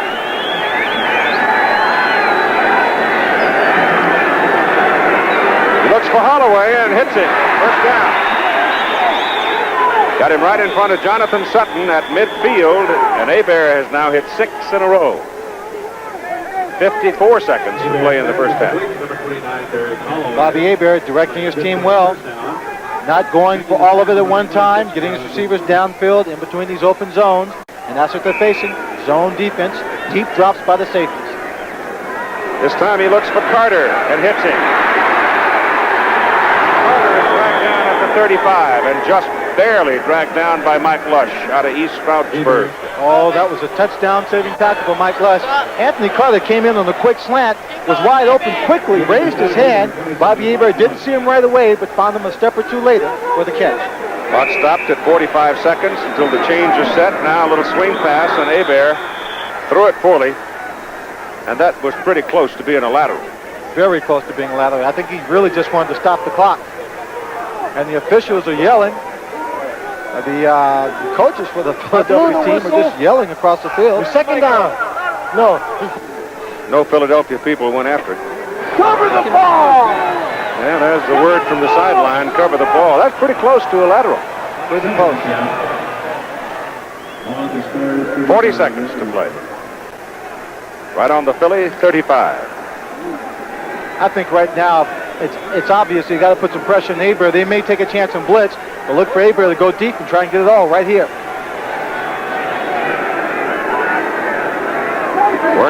the blitzer comes up. Hebert saw him coming, checks off. Now is a deep drop. He goes short to McLean, and it's almost intercepted. Almost intercepted. The ball was underthrown, and Sutton almost stole it. Almost stole it. Bobby Hebert checked off. Only had about 4 seconds left on the 30-second clock. Saw Scott Warner coming up to the line of scrimmage. Frank McLean is driving off the quick out, 5 yards, breaking it to the outside. Drifted for 3 more. There you see, great chance for Sutton to pick it off. Just couldn't hang on to it. You see the defense lining up. There's the blitz. Scott Warner at the top of your screen, 25. Back to live now from the 35, 3rd down and 10. Again, it's Warner throwing blitz. They get it. Number 56 from the outside, George Cooper out of Michigan State. Now Bobby Hebert was lucky just to be able to hold on to this ball. He was trying to get it away, had no one to throw it to. With his hands in the air, number 56, George Cooper, comes in. That's his third. That's the 3rd sack, and just lays him right down. Timeout is called by Michigan with 32 seconds to play in the half. Scott Warner running up to the line of scrimmage, standing in between his defensive linemen, making play calls. He goes inside. Gabrielson comes outside. And then it was George Cooper, the outside linebacker, just looped around from the quarterback's right in to make the sack with 32 seconds on the clock. Bojovic is on the field with a tee. They use a 1-inch tee in the USFL. He is going to try a 58-yard field goal. His longest of the year was 49 yards, but this is Denver, the Mile High City. Yep. And as Sean Lindella, the punter, was telling Tim Brandt on the sideline, the ball carries in this air. Still does not decrease the difficulty of a 58-yard field goal. Nay. None whatsoever. Longest of the year in the USFL was a 57-yarder by Jim Asmus of Arizona against Los Angeles back on the 19th of March. Right now, Novo is trying to buy a piece of the record book. Right now, Novo is just doesn't want any distractions. He feels the pressure. He knows he has to concentrate to make this one work. Blocked. It is blocked by Scott Werner, the veteran out of Georgia. Well, of all the things that could have happened, that was one of the worst. See, let's watch where the pressure comes from. Straight up the middle. Warner, 91. Might have been 91 that got that. Buddy Moore. Buddy Moore. One of them did. Looked like Buddy, the man who got the big hand up, slapped it down. Now with 26 seconds, no timeouts remaining, Philadelphia's ball at the Michigan 47. How quickly it swings, huh? Certainly does. Yusina, good protection as everybody drops back to play center field, and Scott Fitzke can't pull it down. Scott Fitzke coming back to the ball inside the zone, just reached to his left and just couldn't hold on to it. Another look at the blocked field goal. All the pressure comes from dead center. Tyrone McGriff's right there, just took a step back and he let everybody in. That's 25, Scott Warner, but no, it's number 91, Buddy Moore, that does get his hands on the ball. Chuck Fusina now has missed 7 passes in a row. But after last Saturday, you never give up on this bunch from Philadelphia, do you? Coming back from a 21-point deficit. I don't think 7 really phases them. 19 seconds to play. To the sidelines for Kelvin Bryant. And he can't come down with it. Kelvin Bryant running down the field with John Corker on the coverage. Corker just running, trying to keep up with Kelvin Bryant. Didn't even see the ball. Let's take a look at Kelvin coming out of the backfield. He just goes out to the sideline and swings it up. He's just going to run right past John Corker. Corker pumping the arms, trying to keep up. Kelvin sees the ball. Corker doesn't. He looks back. Too late. Kelvin lays out for it. It's a good effort, but he just comes up a bit short. It's the first time we've seen him this year, and we've seen Philadelphia 6 times. That's the first time I've seen him run a flag. Oh, running down deep that way, yes. 3rd and 10. 12 seconds to play. They got him. Number 76, John Banaszak. Oh, John's happy about that. Of course, in John's younger days, John would have been jumping around the quarterback, ranting and raving. That time, he's just happy to make the sack, stall the drive of the Philadelphia Stars. Take a look at John. He's at the top of the screen, number 76. Gives it the right arm, lift, and right there, if you've seen it, just turned right into his arms. Ball moves back now to the 43 of Philadelphia. It is 4th down, and the half is over. So time runs out after 30 minutes of football in this championship game of the United States Football League, with the Michigan Panthers leading the Philadelphia Stars by a score of 10-3 at Mile High Stadium in Denver, Colorado. We'll be ready for halftime after this message and a word from our local stations. Well, you can see it's obvious that the passing attack of Michigan has been dominant in this ball game. 173 yards. They've also had the ball about 3 minutes more than the Philadelphia team. They have set themselves back time and time again. They have been penalized 9 times for 65 yards. But the penalties for Philadelphia, 4 for 53, also sets them back, kind of evens it out.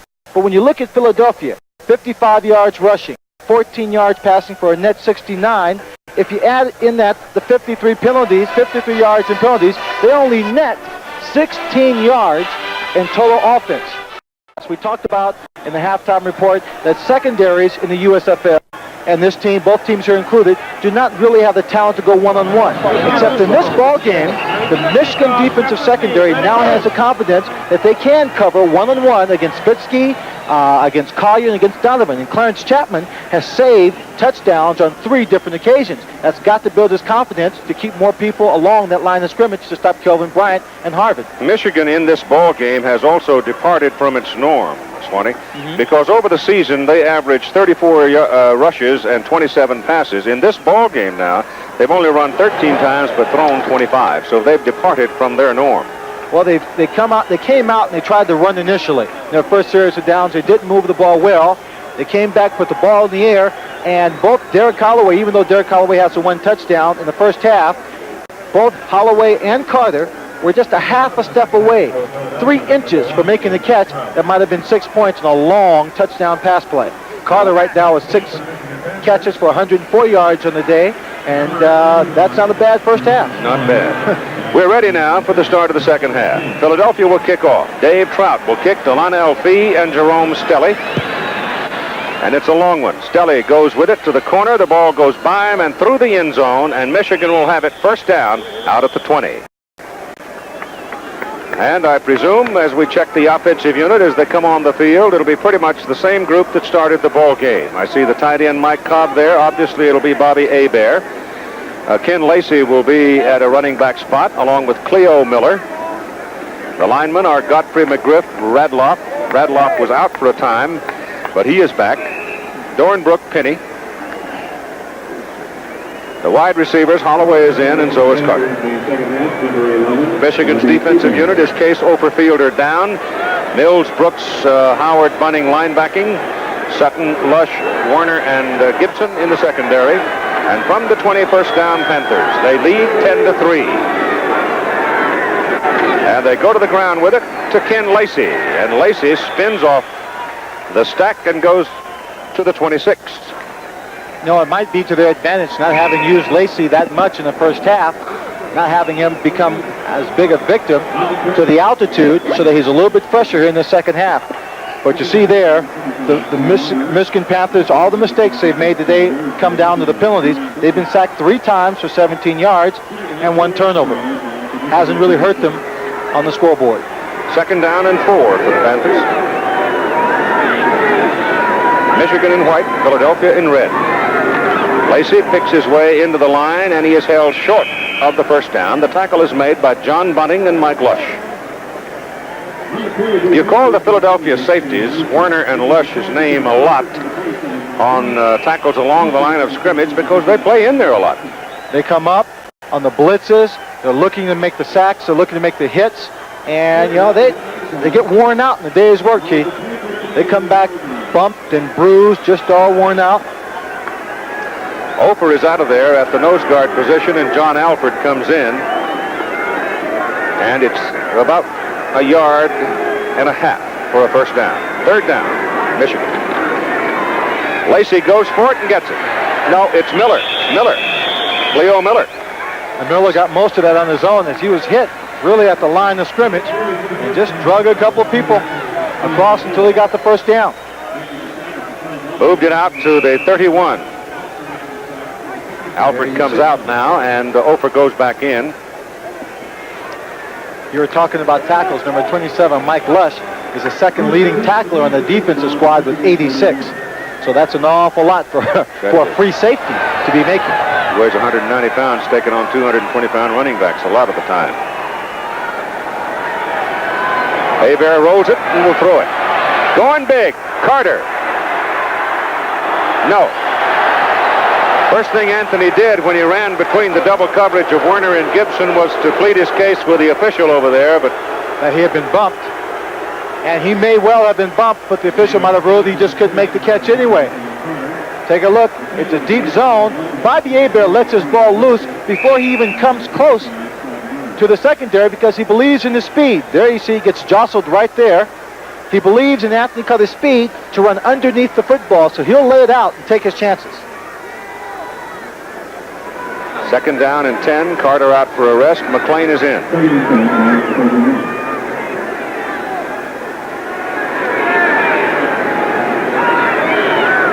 Lush showing blitz.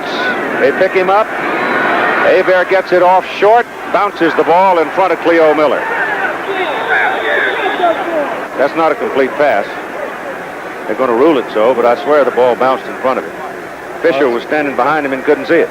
Couldn't see it. One of those close calls, one of those things when the official's out of position, there's nothing he can do. Remember one thing, though, is they work with one less official than the NFL. That's right. That's a problem that hopefully the USFL will correct by the time the 1984 season rolls around. All it takes is money. They seem to have a lot of that.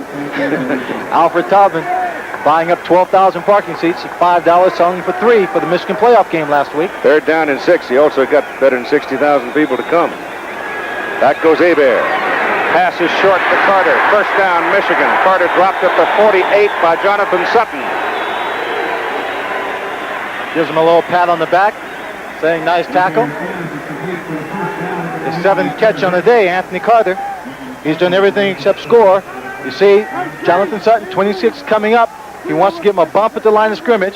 He's got deep help, and he's just going to roll with him when he sees the play coming inside. It's a little bit late, so he makes the catch. Carter is so quick when he comes to you, though, when you're trying to chuck him. It's sometimes you only get one hand on him. That's important for Carter, for all receivers to be able to get away from that jam at the line of scrimmage. Well, that's a penalty flag. The left side of the Michigan line took off too soon. Don Eccles went ahead of the snap.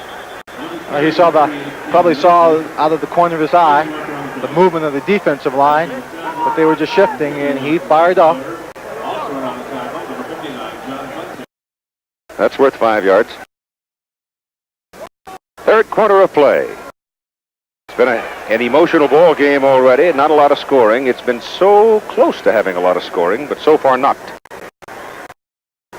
Just a step away. As I think in the second half, I think we'll see a different ball game altogether. Both teams settling down. Offside. Number 88 on the offense. The penalty is declined. Second down. There was no gain on the play, so they declined the penalty and make it second down instead of first and 15, second and 10. Philadelphia trying to make some very quick defensive changes as Michigan comes to the line of scrimmage. Now it's going to force Hebert to look around and probably check off.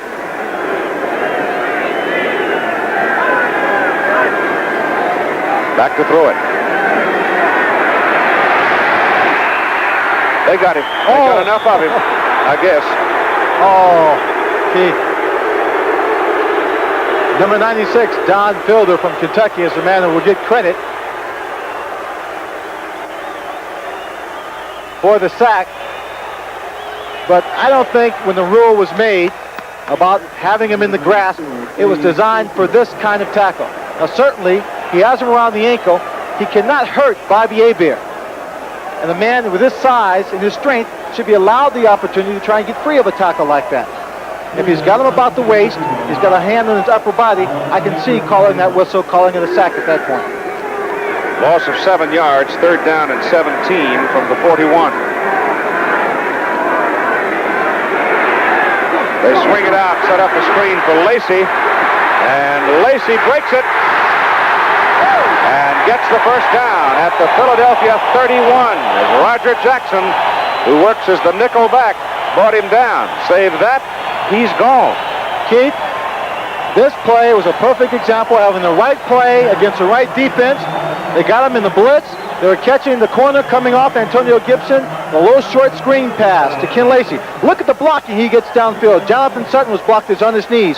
Picks up a few more, keeps his balance, stays in bounds, and it's just run out of bounds at that point.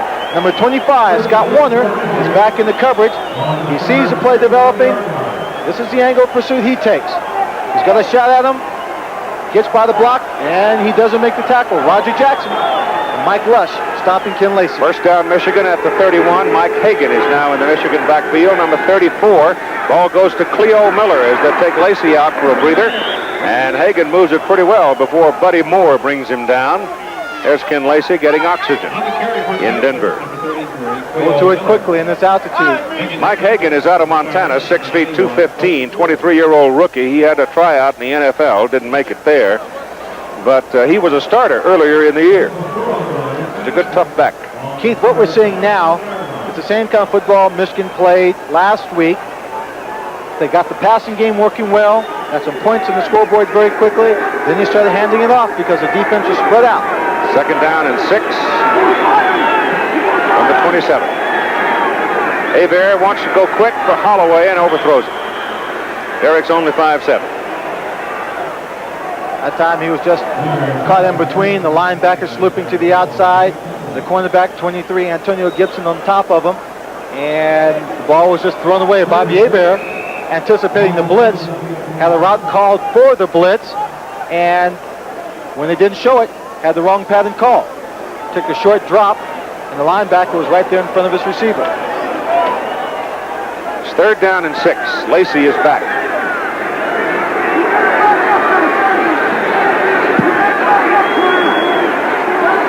Staying in the air. For Carter. Got it. First down inside the 15. At the 14, Sutton made the tackle. Bobby Hebert zipped the ball in between number 57, Gabrielson, and number 54, Sam Mills. Did a real fine job. Anthony Carter just runs down the field. You have to respect his speed. You're starting to see a lot of it right here. He just zings it in between 56, George Cooper, and 57, Gabrielson. So it's first down, Michigan at the Philadelphia 14, and the Panthers open up with an impressive possession to start the second half. Anthony Carter on the sideline getting a little rest. They've held on to the ball now almost 7 minutes. Hebert's got it. He's looking touchdown for Cobb, and he misses, Big Michael. And the pass is incomplete. Well, it's a good thing that he misses Cobb because Warner was just behind him. Had he thrown it in range for him, it would have been picked off. Let's go down to Tim Brandt. Keith and Swanee, you may have just seen Ken Lacey come out for that breather. He was sick in the first half, was not used that much. He came out shaking his head. He feels very weak, although he is back in the ball game. Derek Holloway, same thing. He was sick as well, sick to the stomach. They've both been taking oxygen. They both feel very weak. Timmy, did they eat at the same restaurant? That I don't know. 2nd down and 10 from the 14. Again, it's Werner coming up showing blitz. Hebert changes his call, throws the ball out. The ball is dropped by Cleo Miller. Cleo Miller wide open. That's the second time now Cleo has dropped the football when he's been out there loose on that pattern. He just had he was just wide open out in the flat. The ball was coming right to him, about waist high, and he just didn't hold on to it. Just plain out dropped the football. That happens from time to time with running backs. They're not as used to the wide receivers. True. To catching that ball. They've held the ball now for almost 8 minutes in this third quarter. 3rd down and 10.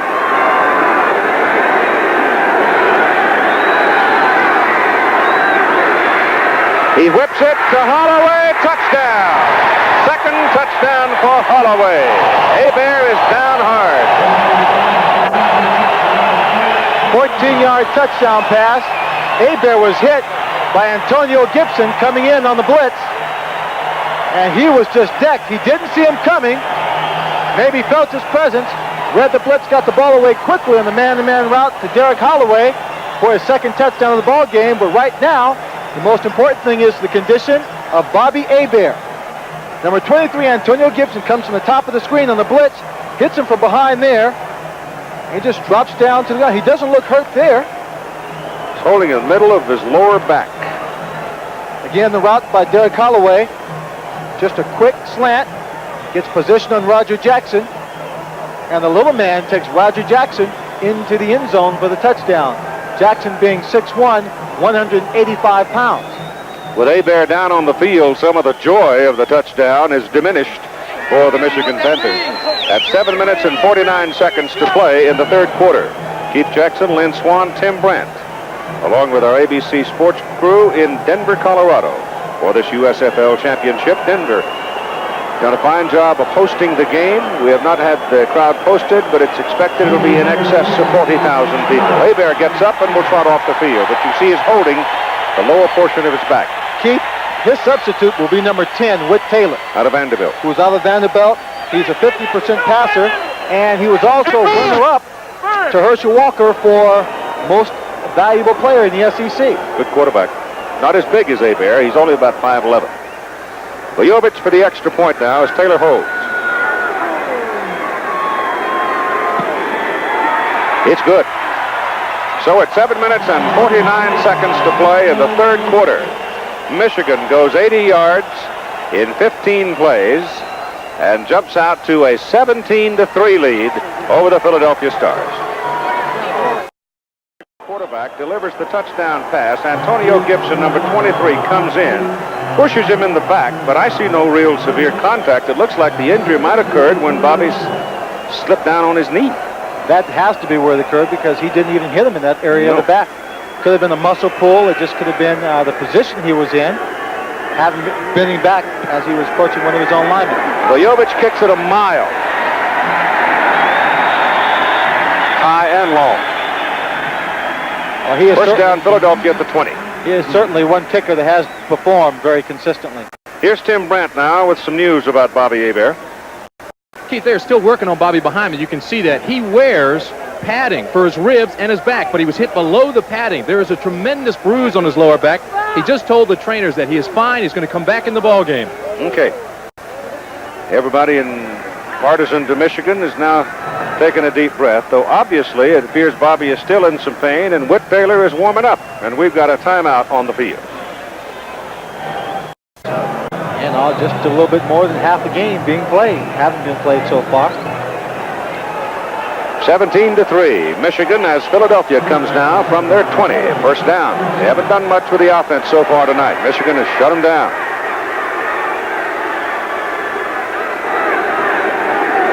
Kelvin Bryant. They've got him strung out. He's going the other way. Corker missed him.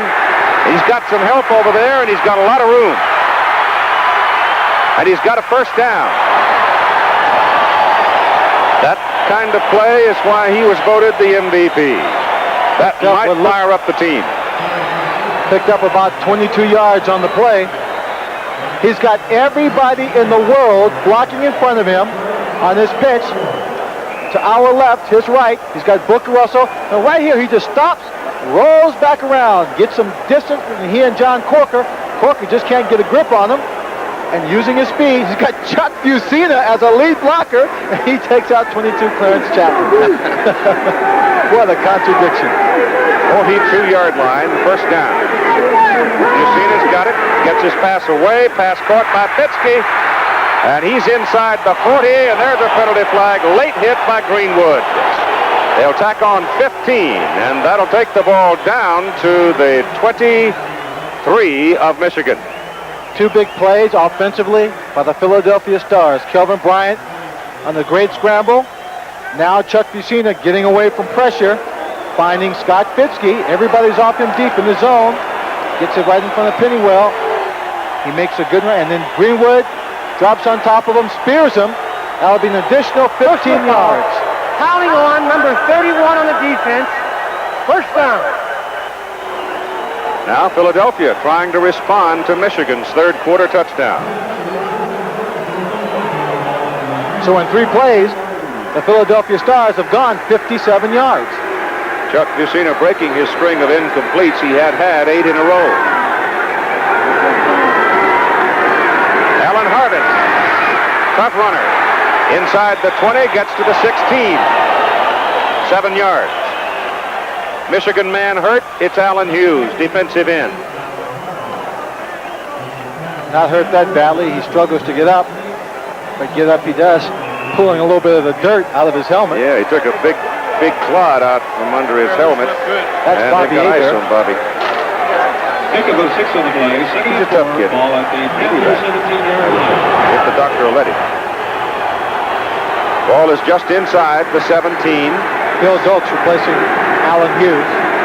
Harvin and Riley in the backfield. Harvin with it. Tripped up by Greenwood. David Greenwood came in that time from the safety position, strong safety position, just to go under the lead blocker. Penalty flag is thrown way up in the air by one of the officials on the sidelines. Number 78 threw the flag, Grover Clemmer, so let's see what the call is. I think it's going to go against Tom Donovan, number 87. That's who the official was pointing at.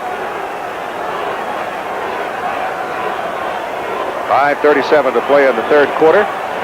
Philadelphia trying to respond to Michigan's third quarter touchdown and stay close.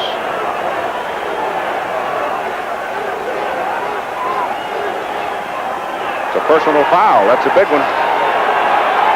15 yards. Oh, David Greenwood gave Philadelphia 15 yards. And now what I think they'll call is the penalty against Tom Donovan. He gives it back, takes it away. Personal foul, number 87 on the offense. Second down. The ball comes back to the 34. One of the rules differences in this league that we have not pointed out is on pass interference. Unless it's intentional pass interference, it is only a 15-yard penalty against the defense.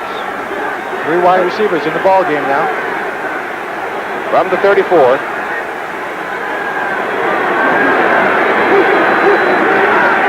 Vicina has time, goes down the middle, finds Fitzke, and Fitzke dives back to the 17. So they're going to need about 3 yards on third down. That one play gets a big chunk of it back. Jim Stanley watching his defense as they're playing again more zones now, and that's what Scott Fitzke loves to operate against, using his knowledge of defensive secondaries to just get in between those seams, making the catch, get them closer to that first down. It's close to 4 yards. Got to go down to the 13 to get the first down. They're at the 17.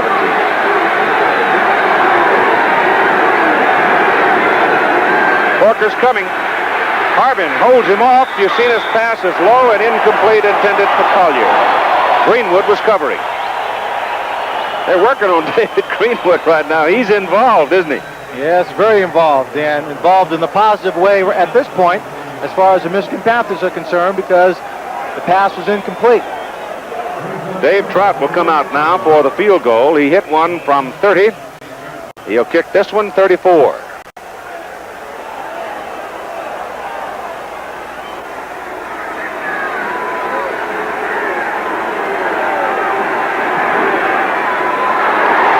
Missed it. Philadelphia misses on a 34-yard field goal by Trout, and the Michigan Panthers now get the ball back, and they lead 17-3 with 4 minutes and 44 seconds to play in the third quarter of the championship game. The comparison of the two quarterbacks tells you a great deal about why the score is 17-3. And Bobby Hebert, much more efficient today. He came into the ball game as a 56% passer, and he is on that mark today. Yep. Especially long. Especially long. Carter and Holloway wide.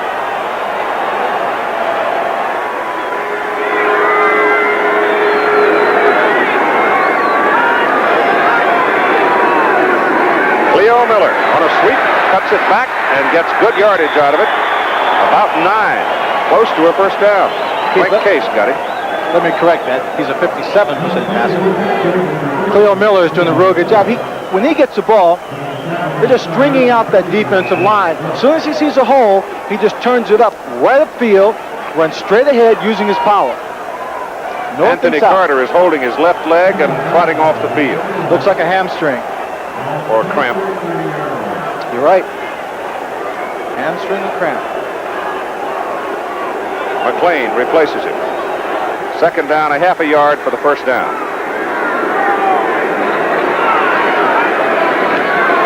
Cleo Miller gets the first down and breaks it big.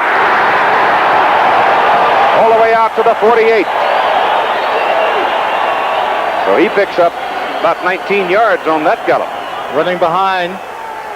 Well, the way they're working on his feet, I can tell now that you're right, Keith. It is a cramp. Up here at Mile High Stadium in Denver, Colorado, it's a very dry climate here. So you perspire a lot, and sometimes that perspiration is absorbed quickly, and you don't really realize how much you're losing, how much salt you're losing out there of potassium. First down, Michigan. Again, they're showing an impressive running game here in this third quarter. They have dominated it. Miller again. And he picks up at least 3, possibly 4. Miller stands 5'11", weighs 215. He's 30 years old. He played at Arkansas and then played 9 years with the Cleveland Browns. He's run 8 times for 52 yards in the ball game. Keith, something I just happened to notice, I don't know how long Philadelphia has been doing this, but when they shifted that defensive line, they brought a lineman back off the line of scrimmage, and it looks very much like the Dallas Cowboy flex defense that I've seen so many times in the past. Ain't working too well right now. Well, so far it's not working. I wonder how long they've been doing it. We haven't seen it this year. Not much anyway. Hebert straight back. He loops his pass out, and Lacey makes a fine catch and then takes on Sutton, and Sutton pulls him out of bounds. Sutton really tossed him once he got out of bounds into a lot of the players on the Philadelphia bench. Take a look. Hebert, Brooks coming in on the blitz, just tips that ball a little bit, knocks it off his path. But that's the same play that David Shaw intercepted last Sunday and ran for a touchdown for Oakland. That time Ken Lacey made a good grab, getting his body around for the ball. Instead of it being a loss, he picked up a few yards. John Williams, who has played only occasionally in the ball game, comes in now because of a sore foot. And timeout. 5 seconds are on the 30-second clock, and the Michigan offense just was not ready to play. Let's go down to the sidelines and see what Tim Brent has for us. Listen, guys, you were exactly right on Anthony Carter's injury. It is cramps. They're working on him behind me. He's now just trying to rest, trying to let the muscles relax. They've given him liquid. They're trying to get some salt back into his body. You mentioned the air being thin. It is bothering all these players. They've been having cramps. They've been having stomach problems. And also, they've been having trouble with the oxygen. They've been trying to get their breath. Keith? 2 minutes and 16 seconds to play in the third quarter. Michigan leading 17-3 and looking at third down and 5. There you see the success ratio of third down conversions. Michigan 9 for 12, a whopping 75% success rate coming into this ball game. They were only 37.5 and 1 for 11. 1 for 11 for Philadelphia. Well, that tells another story. We've got a small problem right now with the stadium clock. That's why we're being held up for a moment. Apparently, was Michigan charged with a timeout there? They were. So they have 2 timeouts remaining. And as soon as we can get the stadium clock organized and roll it down to the correct time, as the referee Bill Parkinson or one of the officials spotted it, and they've run it off now to 2:25, and we'll put the ball in play. It'll be third down and a long 5. Just inside the Philadelphia 48-yard line. McLean and Stelly are your wide receivers now, along with Holloway. Holloway's almost lined up off sides. That's McLean in motion, and Hebert rolls it. and loops it, and it's tipped away. Tipped away. Looked like number 57 got his hand up and slapped it out of there. Jeff Gabrielson, who comes out of Ripon in Wisconsin. He played in Montreal for 2 years, 1 year in Ottawa. And the big guy from Ripon has been playing a lot of late for the Philadelphia Stars. It brings up a 4th down and brings in the punter, David Greenwood. He's hit kicks of 42 and 38, knocking the 38-yarder out of bounds at the 6 in the second quarter. He'll be aiming for the sideline once again. He hits it too long into the end zone. He really twisted it out of there that time. It had 47 yards. So with 2:10 to go, Philadelphia will get the ball back here in the third quarter, and they're down by 14. They send Polson, the tight end, in motion. Fusina pitches it to Kelvin Bryant. Bryant gets around the corner, picks his way through the crowd, and he's close to a first down. He's got a first down as David Tipton and Clarence Chapman finally brought him down. Bryant picked up a real fine block by Booker Russell on John Corker to get out of the backfield and turning it upfield for the big gain. Ball moves to the 34. Our telecast tonight being sent live to Italy, Hong Kong, Thailand, Spain, and England. So as we say out west, hi y'all. Hope you're enjoying it.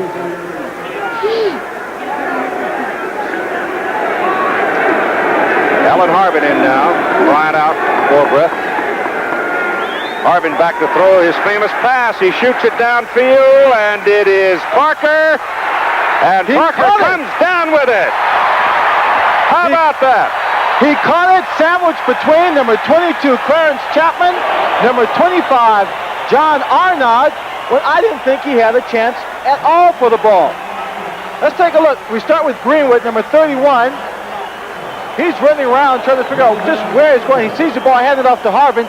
Now he's caught out of position. The ball is in the air. Now watch Parker in between two defensive backs. Here's the ball right into his arm. Oh, he juggles it. Great concentration on this part. Alan Harvin becoming Philadelphia's most famous passer. He had a big one last week to Chuck Fusina for a touchdown. He's 100 down. He's 100% so far. That one a 41-yard gain. 23-yard line.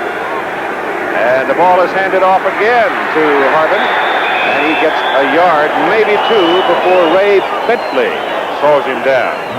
You cannot sit back and rest on a lead when you're playing the Philadelphia Stars. And they come out, surprisingly enough, with the gadget plays that seem to work. Last week, it was Harvin to Fusina for the touchdown. This time, Harvin to Parker. He juggles the ball, hangs onto it, hits the ground, and he's out of bounds. Second down and 9. Bryant is back in. Kelvin Bryant. And he's inside the 5. They'll mark him at the 4.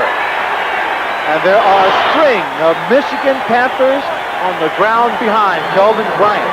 The first one was number 31, David Greenwood, as he came flying in, trying to force the play from the safety position. Here he is at the bottom. He just slants in. He takes out the lead blocker. He's going to step out of bounds here too, Swanee. Back up field a little bit. Right there. He just steps out of bounds. That's it for Kelvin Bryant, but it's a big gain for the Philadelphia Stars. 9-yard line, first and goal to go. Kelvin now 12 carries, 93 yards. Harvin is back in. Fusina looks to throw it, swings it out for Harvin. The pass is incomplete. A little play-action pass off the sweep, trying to throw the ball, trying to lull the defense up again to playing aggressively, hoping that they could free number 81, Scott Fitzke. Didn't work, so he just tried to dump the ball off to Alan Harvin. Secondary He should have looked a little longer because Fitzke was breaking loose under the goalpost. He probably had the time to do that, but he didn't want to take the chance. Second down and goal to go from the 9. They almost have to score here. It's an almost.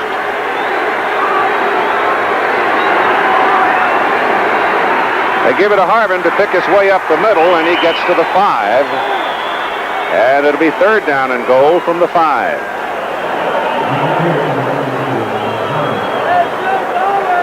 Now what do you do? Bryant's on the sidelines. Ken Dunnick, number 80, goes in. David Riley goes in, a blocking fullback, and Kelvin Bryant goes in, and they're going to let the time run out in the third quarter. So we played 45 minutes. You're watching another exclusive of ABC Sports. The score, Michigan 17, Philadelphia 3. Back for the final quarter after this message and the word from our local stations. Statistics for the third quarter. There you see the big difference is the time of possession, 26-26 for Michigan, 18-34 for Philadelphia. The Philadelphia Stars starting to come back here in the second half, moving the ball well on the ground, getting a little bit better also in the air. Right now they face a 3rd and goal from the Michigan 5. And Fusina rolls out to throw. Corker gets him. John Corker. He tried with the bootleg it around, and Corker was right there. Well, I thought the ball might have been going to Kelvin Bryant on the sweep. But John Corker, the sack man, gets another one today. 3rd. Comes down from the bottom of the screen. He's just looking at the quarterback all the way. Grabs hold. This time he's not going to let go. Hangs on tight. You know, John doesn't pay a bit of attention to the fake. He just goes after that quarterback. No, I think in that case, the play was going away from him. Didn't make a difference. He'd have to follow the play anyway. 28-yard field goal try by David Trout. Got it. So it's now 17-6. About 2 out of 3 in his field goal tries. Michigan gets away from the big threat as Philadelphia settles for 3. 36 seconds to play in this first championship game of the United States Football League. And it's a 17-6 lead for the Michigan Panthers. Turned away, Philadelphia's try for its first touchdown of the ball game. David Trout kicks off. Very, very high, and it's Jerome Stelly. A wide receiver coming hard. Big, all the way out to the 37 before Jeff Rodenberger brings him down. Keith, the way he was running, he jumped up in the air before he got tackled. He looked like he may have pulled something or cramped up. You see now he's being helped off the field. Watch him right here. Takes the ball. Good kick. He's got great blocking in front of him. Now watch coming up right here. He just jumps up in the air. Right there. Yep. That's when his leg goes on him. Could be a pull. Michigan with good field position after the effort by Stelly out on their 36. And Hebert is in there at quarterback. Cleo Miller and Tim Lacey behind him. And he's going to put it up on first down, gets it away to Lacey, and Lacey dropped it. Well, those running backs, as you pointed out earlier, in the case of Michigan, haven't had all that much experience as receivers, and you've got to get it before you can run with it. Terry Miller, who came over to Michigan, played well for a time, then had a severe break of his thumb. And John Williams' activity limited tonight because of a sore toe, turf toe, which is worse than a wisdom tooth. Oh, I had that a couple of times, Keith, and it's not pleasant, not by any means. Second down and 10. Hebert takes a look at Carter, looks the other way for Holloway, goes for Holloway. It's thrown right into the hands of Mike Lush. Lush throws the ball back to number 25, Scott Werner, and Werner is now wrestled down at the 40. That pass by Bobby Hebert was just too high. Derek Holloway sitting in the middle of between a couple of defensive backs. Couldn't get up for that, and now there's a Michigan player who's hurt. Cleo Miller sitting at the 40-yard line. Take a look at this. Hebert looks, just throws it over the top. The only person who can make the play is Mike Lush, and he's in perfect position.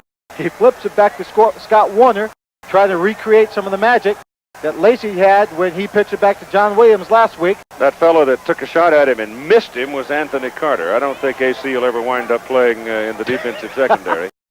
Not by a long shot. That's Mike Lush.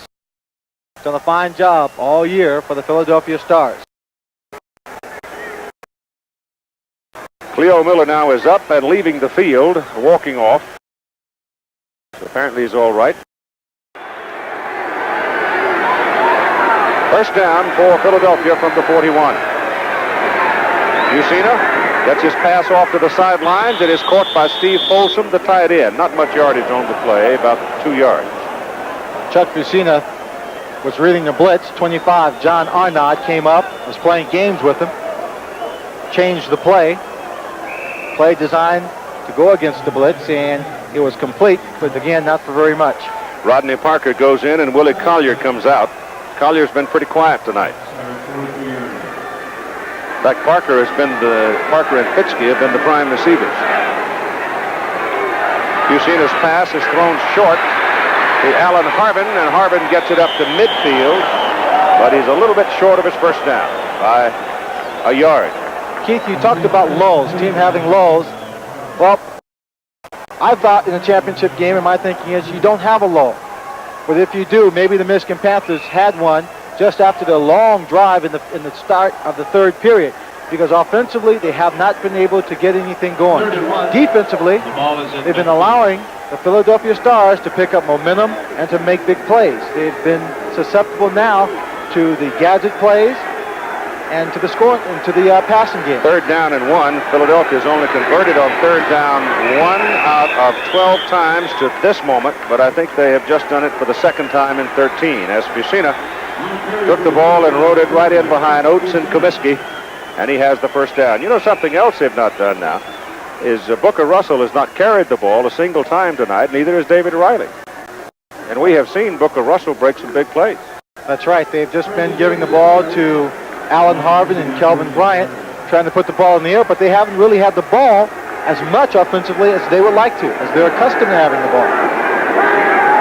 Ball is thrown too hard to Harbin. That's not Harbin's fault. David Greenwood, number 31, was coming in on a blitz. Mussina saw it and just wanted to get the ball away because in that particular play, there was no one blocking David Greenwood. He would have come in free. So let's credit that incomplete pass to David Greenwood, rushing Chuck Mussina. He's talking about trying to make a move from the USFL to the NFL, go to the New Orleans Saints. Well, I think you're going to see that players who are developing in both leagues, the young ball players, will be in a position to make those changes in the future. Second down and 10. Mussina's pass, good to Fitzke. He's running for the marker, and he gets there. First down, Philadelphia. Again, going against the zone defense, the Michigan Panthers have gotten away from the kind of pressure that they were able to get on Mussina in the first half. They're playing more zones. Could be a problem of the heat and conditioning being a little bit more tired. That's Carl Peterson in the blue shirt, general manager for the Philadelphia Stars. Very responsible for building this team. He selected Jim Moore just a few weeks prior to the training camp as the head coach of this ball club. Mussina back. Throws a little swing out to Harbin. Harbin is caught by Ray Bentley. Oh, what a play by Ray Bentley. They did a good job. John Corker was on the outside. David Greenwood was also up, reading the screen. Bentley did a good job just slicing in from his linebacker position in between the blockers who should have been out in front of the screen. Let's take a look at Bentley. Number 50. They're trying to let people come through, but there are only 3 people rushing. There's the pass. Mussina looking on in vain because he probably saw Bentley coming in from the inside. Second down at about 15. Passes away and dropped in a penalty flag. Folsom had it on his hands. The flag may very well go against John Arnott. Tom Donovan, number 87, is pointing at 21, Oliver Davis. What a dramatic. It looks like it is Davis. It is against Michigan, and it is apparently either holding or interference. Holding on the defense, number 21. Yep. That's a first down. Well, suddenly now it's a big play for Philadelphia because Davis holds him right there. He just grabs him by the face mask as he was trying to get loose, and the official was right on top of it, threw the flag. That's a pretty effective chuck, isn't it? Yeah, that's a real effective chuck. It's illegal to chuck a receiver to the helmet, to the head. First down, the ball is at the 38 of Michigan. Bucina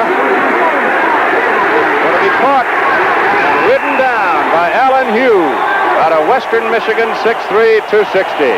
Alan Hughes had to go a long way to get him, but he didn't give up on him. Alan Hughes, drafted by the Pittsburgh Steelers. He just, number 98, now watch him. He's at the bottom of the screen. He gets in between the tackle and the guard, between Oates and Kaminsky, and he just chases Bucina. He's chasing him. Bucina's trying to run, but just can't build up the steam to get away from him. Fourth sack, 35 yards lost by the Philadelphia quarterback. Second down, 12. Ball comes back to the 40. Ryan is not in there. Harvin picks up Corker. The pass goes over the middle, and the pass is incomplete, intended for Collier. Collier had his hands on the ball. Just dropped it. Let's check in with Sam Mills tonight, the linebacker for Philadelphia, as he talks with Tim Brent. Sam, the defense has been turning it over and playing well, but the offense has to make some points. Well, yeah, I think that's the key to the game. The offense has to come up with a big play or two, and I think we'll be right back in the game. What's been the problem thus far? Well, the problem, I really can't tell the problem right now because I'm a defensive player, and I really don't know. But I think Chuck, he's beginning to get the hang of things, and I think he's going to come up with some big plays for us. Okay, Keith. 3rd and 12. He needs one right here. Down the middle, it's good to Fitzke, but he's short of the first down. Now Jim Morris got a decision to make. Great pressure by 76, John Banaszak, number 72, Dokes, number 99, Ronnie Padgett, all in there, applying pressure to Chuck Bucina as he gets the ball away. Just watch their charge. Banaszak, 76, goal comes from the outside. 72 is Dokes, and Tipton's on the top.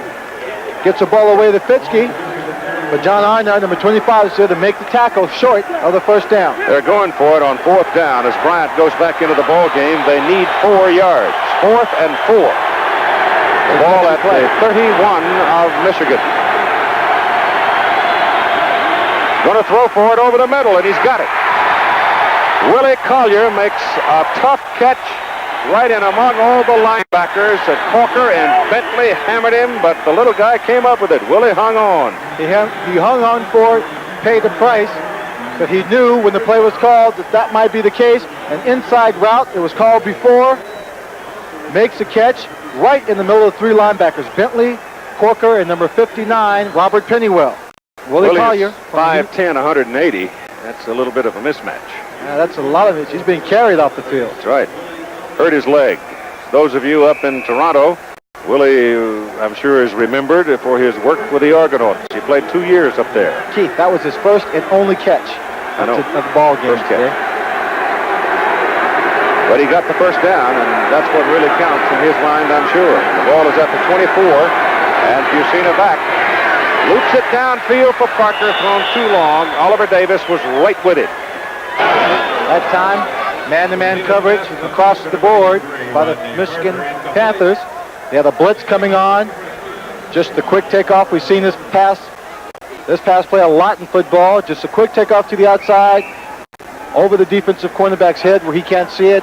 Hopefully the receiver can lay out and make the catch. That time thrown too far for Rodney Parker. David Riley comes in on 2nd down and 10, and Booker Russell comes out.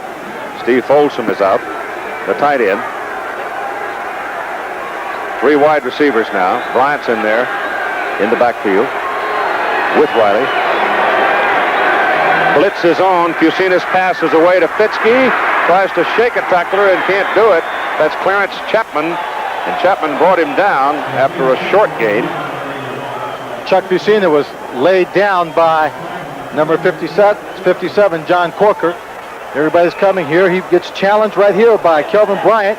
Takes him on, gets by him, and just as the ball is delivered, he makes contact with Bucina. Now here's a shot at Fitzke. He's going against Clarence Chapman. Just a little delay route, a little shallow crossing route, only about 5 yards deep. Yep, take that back, only about 3 yards deep. Collier's back. Loops it downfield. Oh, what a great catch! What a marvelous catch by Willie Collier.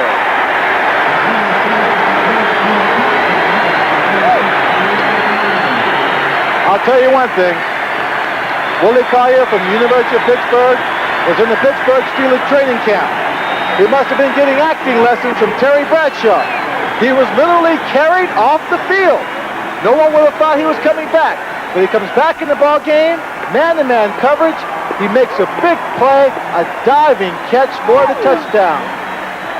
Chuck Bucina now bringing his team back. He's now hit 11 passes in a row. The Philadelphia Stars now are going for 2 to try and make this a 14-17 ball game. It's 11th pass play in a row, I should say.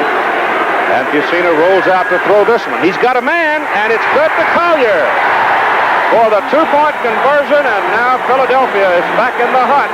With 8 minutes and 49 seconds to play in the ball game, it is Michigan 17, Philadelphia 14. And this, frankly, is sort of the way we thought it would go, because these are the 2 best teams in the USFL. Collier working with the oxygen tank, trying to restore his body after 2 remarkable efforts. Keith, they passed out some sheets up here in the press box, voting for MVPs. I hope everybody's waited to make that selection on this ball game. That kick is way backing out of the end zone by Dave Trout. There will be no return of it. Michigan will have it at the 20 now. The question is, does Michigan have the lull at hand, or can they break out of their inactivity in the 4th quarter? Right now, let's spend a moment with Tim Brandt and Willie Collier. This team continues to come back. Time and time again, you were just carried off the field. What was it, Willie?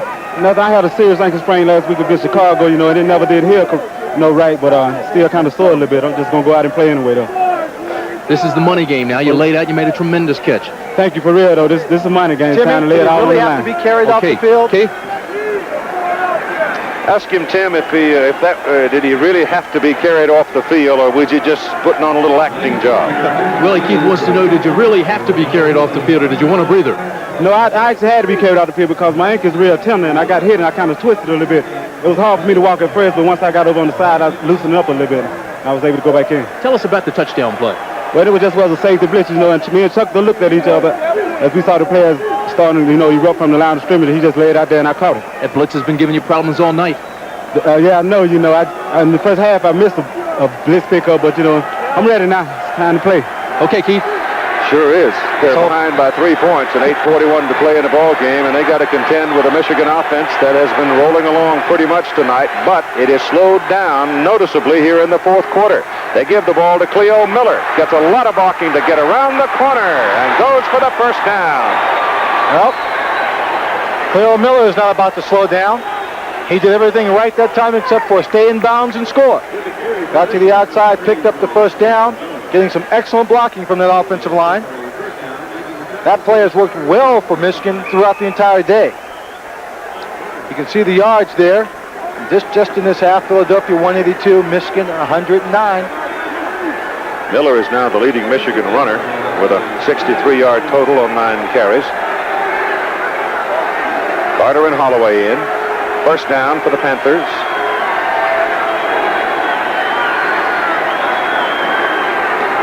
They work it inside and get a couple of yards out of it. I think what they're trying to do right there, Keith, is anticipate the blitz, get everybody up in the line of scrimmage, and get that quick opening play through the line and break Cleo Miller into the secondary.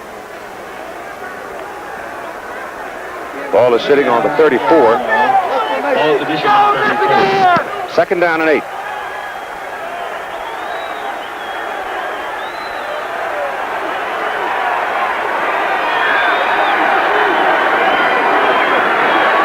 Little Lacey that time. And he's dropped after a couple of yards by Don Fielder. So now the Michigan defense is putting it up to Hebert. He's coming up with 3rd down and about 5. Deja vu, Keith. I've seen this somewhere before. We saw a Chicago team get conservative, try and run the ball in the 4th period against the Philadelphia Stars after they had the momentum and their emotions were high and they were stopped cold. I don't think Michigan wants to be conservative. Certainly they can put the ball in the air effectively. Let's see who he goes to. Werner blitzing. They give it to Miller. Miller, great blocking. Short of his first down a little bit. Just short. I think it's Don Fielder who made the saving tackle.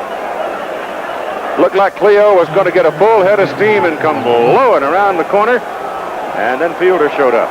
Cleo took that handoff, started to run, saw the blocking develop, and saw the hole inside. Just turned it up, figured he'd go after it, but was tripped up just a little bit short. So now the Philadelphia defense plays well, 3 downs, or 4 downs actually. They hold them to 1 first down. Greenwood to see if they're going after Greenwood here now. They've got 10 people up there.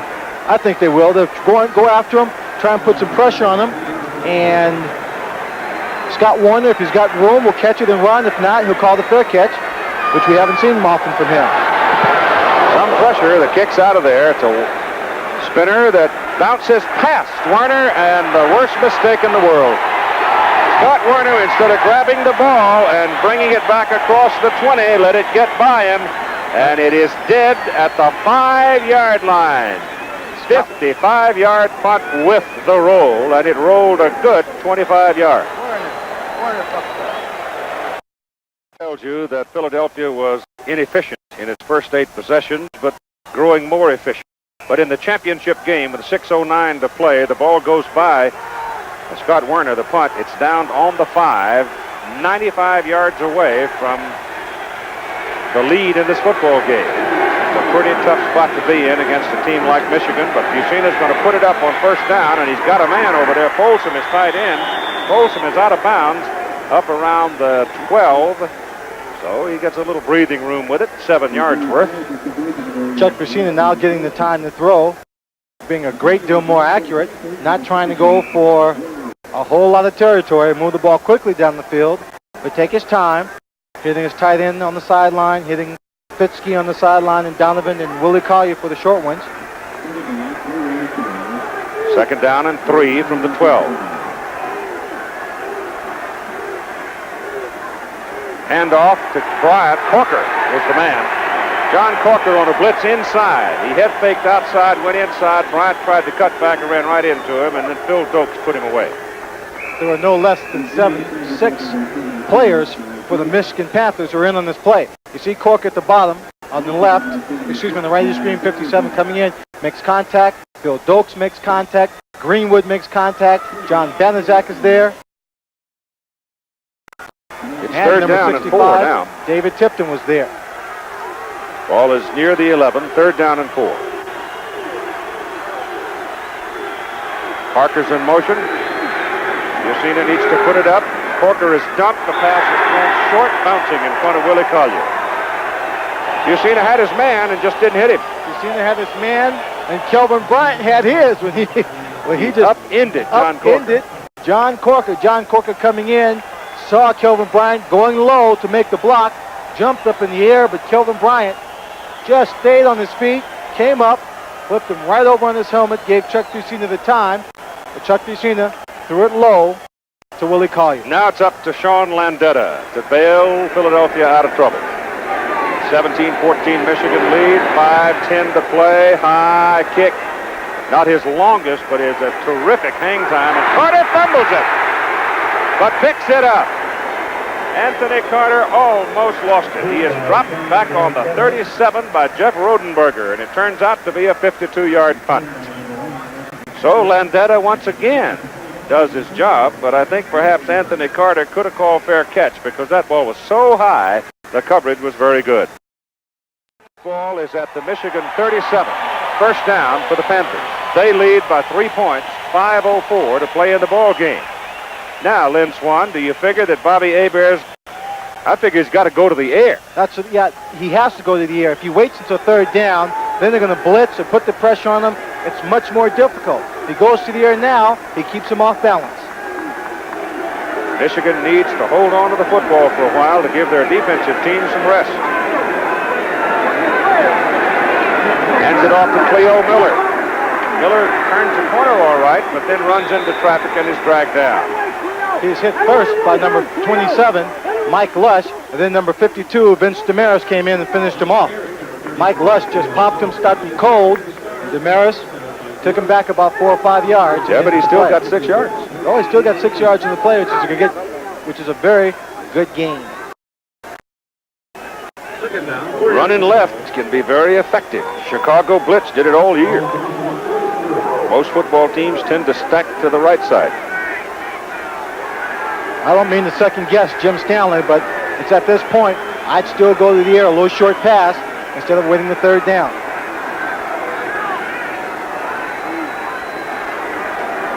That's Ken Lacey. He's got the first down. It's a good thing I'm not a coach.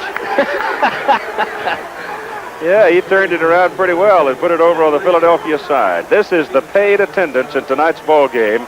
46,535 paid, with the guests 50,906. 50,906. So the deal on the blackout locally here was if they got 45,000 tickets sold, then they would lift the blackout, which they did. And they wind up with over 50,000 total in the ballpark. It's good support by Denver, which was the leading attendance city in the USFL for its Denver Gold. They stay with the ground game, but there's nothing that time. Right at the line of scrimmage as Lush came up and nailed Lacey. That time, instead of coming up to the line of scrimmage, showing the blitz, Mike Lush stayed back and then came up at the last moment after the play developed, and Lacey is down on the field. You see Mike Lush coming right there, right in the hole as it opens up. He fills it and fills the chest of Ken Lacey, who is still down on the field. He's a tough customer, that Lush, isn't he? Yes, he is. 6'2", 190 out of East Stroudsburg. That ball was jammed right back into Ken Lacey's stomach. That wasn't the most complimentary view of Mike Lush. Had to tie his shoe. 3:11 to play in the ball game. The first USFL championship game, and it's been a good one. Philadelphia wobbling badly at one time, down 17-3 and being outplayed on both sides of the bench, but storming back here, especially in this fourth quarter, to make a ball game out of it, and they are within 3. Timeouts remaining. You can see the Stars have 3 and Michigan 2. Michigan disdaining the pass here in the late going, the primary tool that got them their 17 points. Well, the run has picked up a first down for them on this drive. That time, Mike Lush filling up the hole, coming in from a safety position on the blitz. Just really decked Ken Lacey, and he's still down on the field. They'll be looking at second down and 10, too. The hit didn't seem that severe, but the helmet and the ball were jammed right into Lacey's stomach. Now watch, the hole opens up, and Lush just fills it. And right there, he puts his shoulder into his chest. And that's where the damage is done. As they're helping Ken Lacey up now. There are 2 occasions I was hit in that chest area like that, Keith. And one time I suffered a bruised lung. The other time it was a bruised sternum. Well, remember that Mike Owens, the quarterback of the Washington Federals this year, got a cracked sternum in the early going of the season. Lacey's out of the ball game. It's second down and 10 for Michigan. Time now is the ally of Michigan at 3 minutes, 11 seconds to play. Here's Tim Brandt with Scott Fitzke. Scott, you've got 3:11 left. You've done it before. Can you do it again? We got the confidence. Our defense has to get the ball, and if our defense gets the ball, I think we'll go down and score. Now, what have you seen the last couple of series with the blitz? You guys have handled them a little bit better this year. They've been bringing a linebacker, and they've been bringing the strong safety a lot. So, we're excited. Justin and I know what they're doing, so Chuck and I are working a little, and working some of the short things, which I think we should have done a little early. Okay, let's talk serious now and get more specific. What do you do, and what kind of plays do you call down the last 3 minutes? Well, we just call the things that we've done against Chicago and what we did when we needed short yardage. Little under routes, short 5, 8, 10-yard routes, maybe hit the backs if the receivers go 15, 20 yards, and just march our way. We can't go out and try to get a big play because I don't think it's going to work. Okay, Scott, we'll be watching you. Thank you. Philadelphia has just extended the timeout period by calling a timeout. So now they have 2 remaining, and Michigan has 2 remaining. Everyone gathering their forces now. Everybody who's played is tired. Everyone is very tired, so they need that extra timeout. They want to give everything they can physically at this point to try and stop Michigan. Michigan, of course, wanting to pick up another first down. Second down and 10 from the 48 of Philadelphia. Lush comes up, shows blitz, and he's coming. Heats on. Hebert gets it away. Carter's there. First down. He's loose. He's got some help. He's going for the corner. Touchdown. Whoa!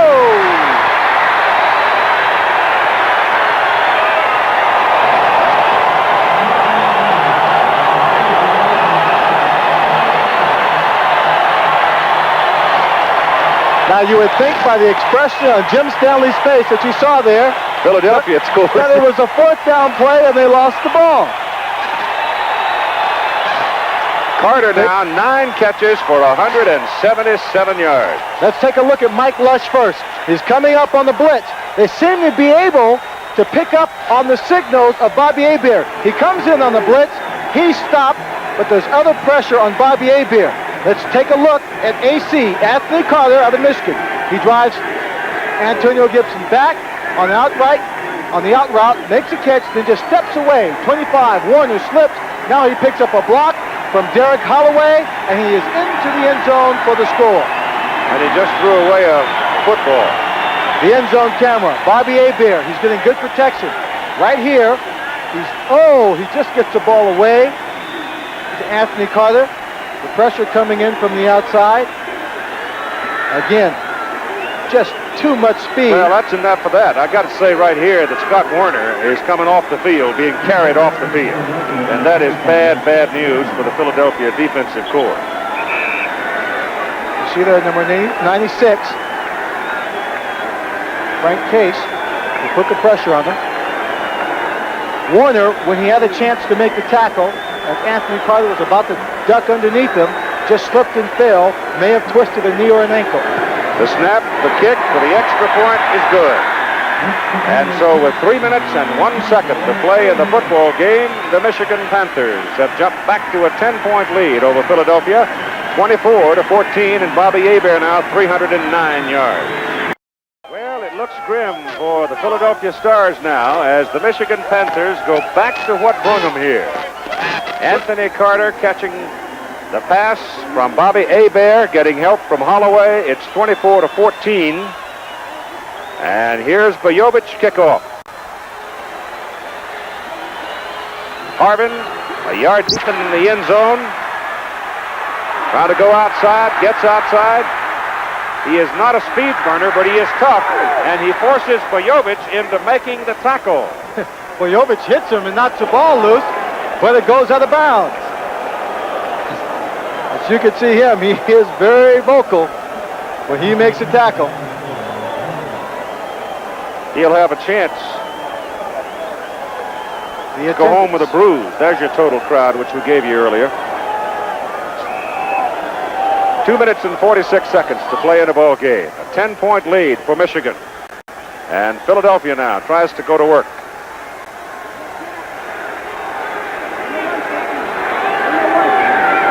Panther defense trying to protect the 10-point lead. Dropped by Fusina. His pass is away. Tries to drill it to Fitzke, and he couldn't do it. And right now, let's go to Anthony Carter with Tim Brandt. Hey, see, they were showing blitz all the way. Was it inaudible? Did he change the play? Yeah, it was audible. It was an 80s Wolf, and Bobby called it a line of scrimmage. He told me make sure I just take him deep because we had the route all day. All right, now, AC, you were having troubles in the beginning of the game. You dropped 3 passes that you normally wouldn't drop. What turned it around? Well, I tell you, I was a little uptight in the first half. When I talked to Coach Stanley and Coach Dixon, they told me just take my time because once you already got it, they can't take it away from me, and I just had to relax and settle down. Okay, Keith. Took his time on the pass route. He talks fast. Little short shot to Tom Donovan. And Donovan is brought down after about a 4-yard, maybe 5-yard pickup. So it'll be 3rd down at about 5. And there's the clock marching along.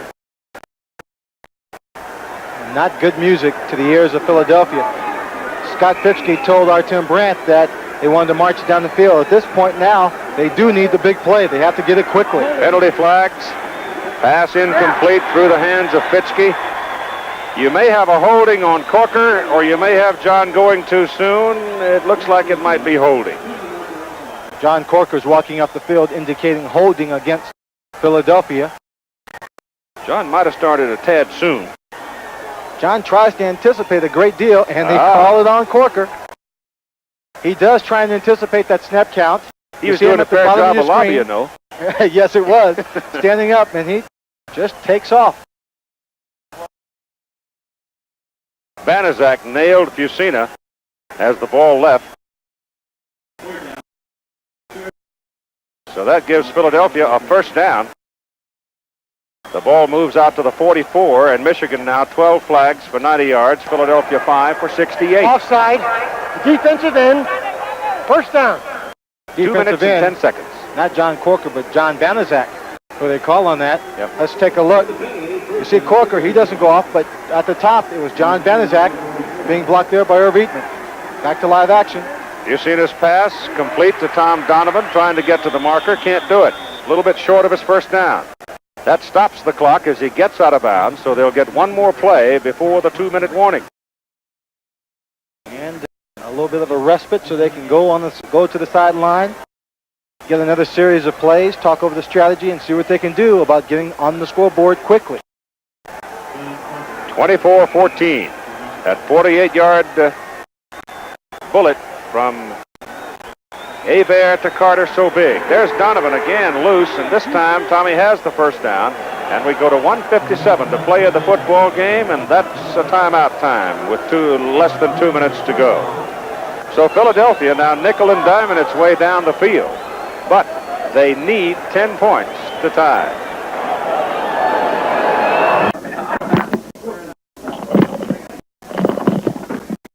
With only 1 minute and 57 seconds to play, Philadelphia has the time using that short stuff to get it in the end zone. But that won't help them a whole bunch. Michigan then would have to make some kind of a mistake for Philadelphia to get the ball back. And I don't know whether or not Jim Mora would go for the 2-point try if he gets a touchdown or not. He might, to pull within 2 points of the lead. I'm not going to venture a guess. I've been wrong every time so far.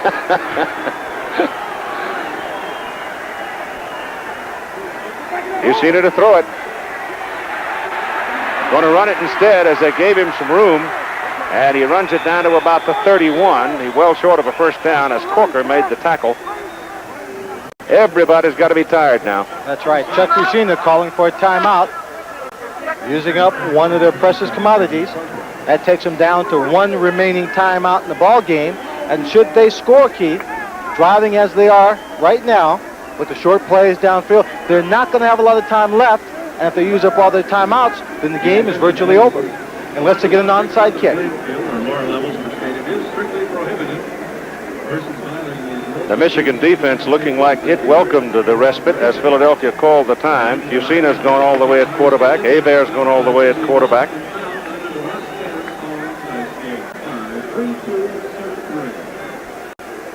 Bill Parkinson now getting the trainers off the field. Everybody's had their drink of water. 1 minute and 46 seconds to play in the game.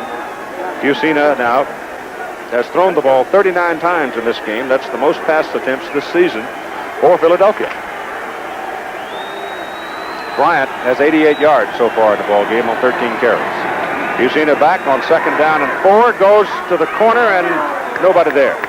Rodney Parker and Willie Collier were both in the neighborhood, but neither one of them were really on the direct route for the ball. It looked like Chuck wanted to work a flag route, and it just wasn't there. Well, I think what they're trying to do is just cross everybody up to run a little pick route to free number 86, Willie Collier, but it didn't work. Oliver Davis getting over the top of him, covering him completely. Clarence Chapman doing a good job covering Rodney Parker.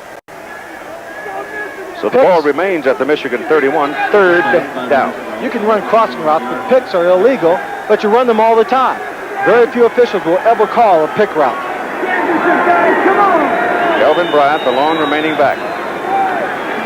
And he picks up Corker well, and the pass is complete to Tom Donovan, but Donovan is stuck short of a first down. Took a lick from David Greenwood.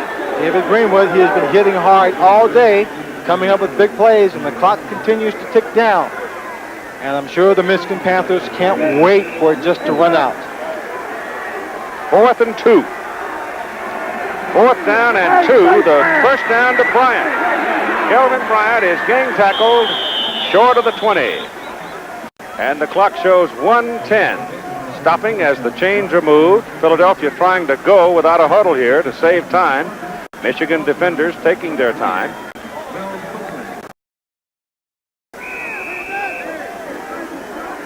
Up to the line of scrimmage without a huddle. 1:05 to play in the ball game. 24-14 Panthers. Fusina back to throw.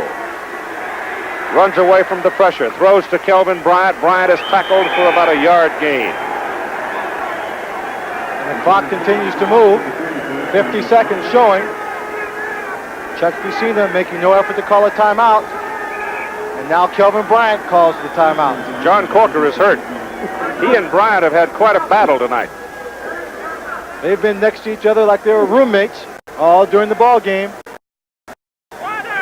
Corker coming in, getting 3 sacks on the day, trying to put consistent pressure on the passer. Being picked up several times by Kelvin Bryant, some excellent blocks by Bryant. He's had the responsibility to cover Kelvin Bryant several times out of the backfield, man to man.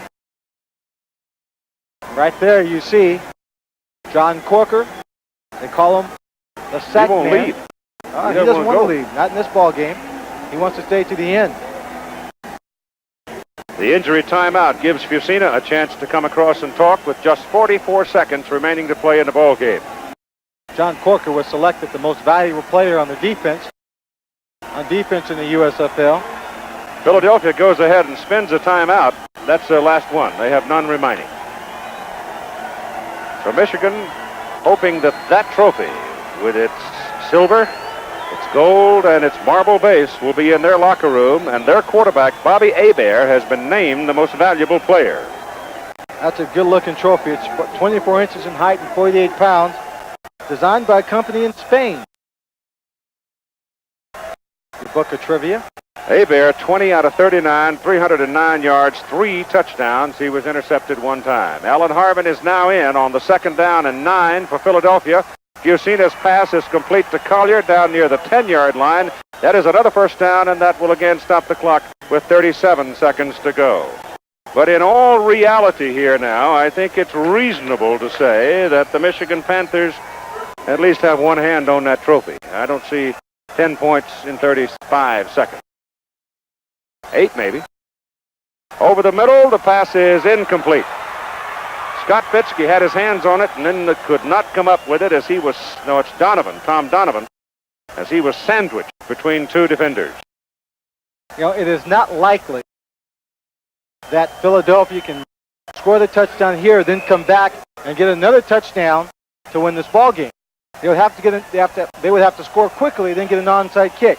But the Michigan team, if they were looking at that, would have a little fear in their hearts, afraid that if they made a mistake, that they very well could get that onside kick. 2nd down. Fusina runs away from coverage, gets it back across to Donovan. Donovan going for the end zone, just short. Thrown back by Oliver Davis. And 15 seconds to play in the ball game. Philadelphia with no timeouts remaining. They cannot stop the clock. Some of the people coming out of the stands now. Fusina will get the snap away, looking for the touchdown. Running away from coverage. People are all over the place. Throws it back into the end zone. Touchdown. There is a penalty flag on the field. Time has run out as Fusina hooks up with Rodney Parker. But the people running all over the football field, apparently they had watched proceedings up in Michigan last Sunday. Figured it'd be a fun thing to run down in the field. Somewhere along the line, the fans should get the message that they don't help the game at all. If the penalty is against Michigan, the ball game can end. Or if it's against Philadelphia. Clear the field. We'll try the point.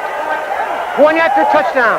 The penalty is against Michigan. It is a touchdown for Philadelphia, and they are entitled to try for the extra point.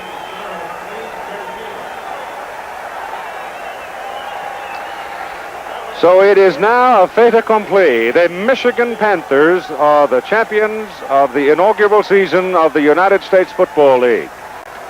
And well deserving of that championship. Remarkable comeback from 1-4 after the first 5 games in their season. a continuous building process. The team, the players maturing, developing as athletes, acquiring the talent necessary to make the team come together, get to the championship. Referee Bill Parkinson trying to get the field cleared so that Philadelphia can try for its extra point, and the crowd is cooperating. They are leaving the playing surface. The coaching staff of Michigan: Jim Stanley, the head coach; Larry Courier, George Dixon, Bob Leahy, Mike Long, Dick Roach, Pete Rodriguez, and Kent Stevenson. For Philadelphia, Jim Mora, the head man; Jim Erkenbeck, John Peace, Joe Pendry, John Rosenberg, Jim Skipper, Carl Smith, Vince Tobin, Bill Kuharic, and Joe Marciano. Both teams had a good season. The disappointment is on the Philadelphia side. Being competitors and not winning a championship, the Philadelphia Stars, you know they can't. Right now, they're not thinking about the great distance they came with a 15-3 record in the first year. They're not thinking about the excellent play of their team: Kelvin Bryant, Irv Eatman, Scott Warner, Mike Lush. Right now, they're looking at a loss. To have come so far with the best record, to have come from behind in a great win over Chicago, and then not to have won the ball game, they feel a little empty right now. Jim Stanley now trying to help get the crowd back off the field. There was a charter flight that came out full, I understand, from Michigan, full of Panther fans. The owner, Alfred Tobman, helped arrange. So he's sort of been Santa Claus here in the last couple of weeks, hasn't he? And the Michigan fans have appreciated all his efforts. 60,000 people turning out for the ball game and coming down for this one. Throughout the ball game, it just seems that the fans have been just a little pro-Michigan. Philadelphia is on the field for the extra point try, but they don't have a center. Now they get one out there, Braswell. Fusina, 25 out of 47 tonight for 188 yards and a touchdown. Bart Oates left his brother out there to play tackle and forgot to come in at center. Scoreboard's forgotten so far to put up the touchdown for the Stars. Fusina's pass flipped in the end zone. Penalty flag is thrown in the end zone. Let's end it, guys. Why in the world an official would throw a flag at that point, I can't understand. 12 men on the field. Penalties decline. The point is good. And the final score will be Michigan 24 and Philadelphia 22. So it's a 2-point victory for the Michigan Panthers to win the first United States Football League championship. Pretty good football game.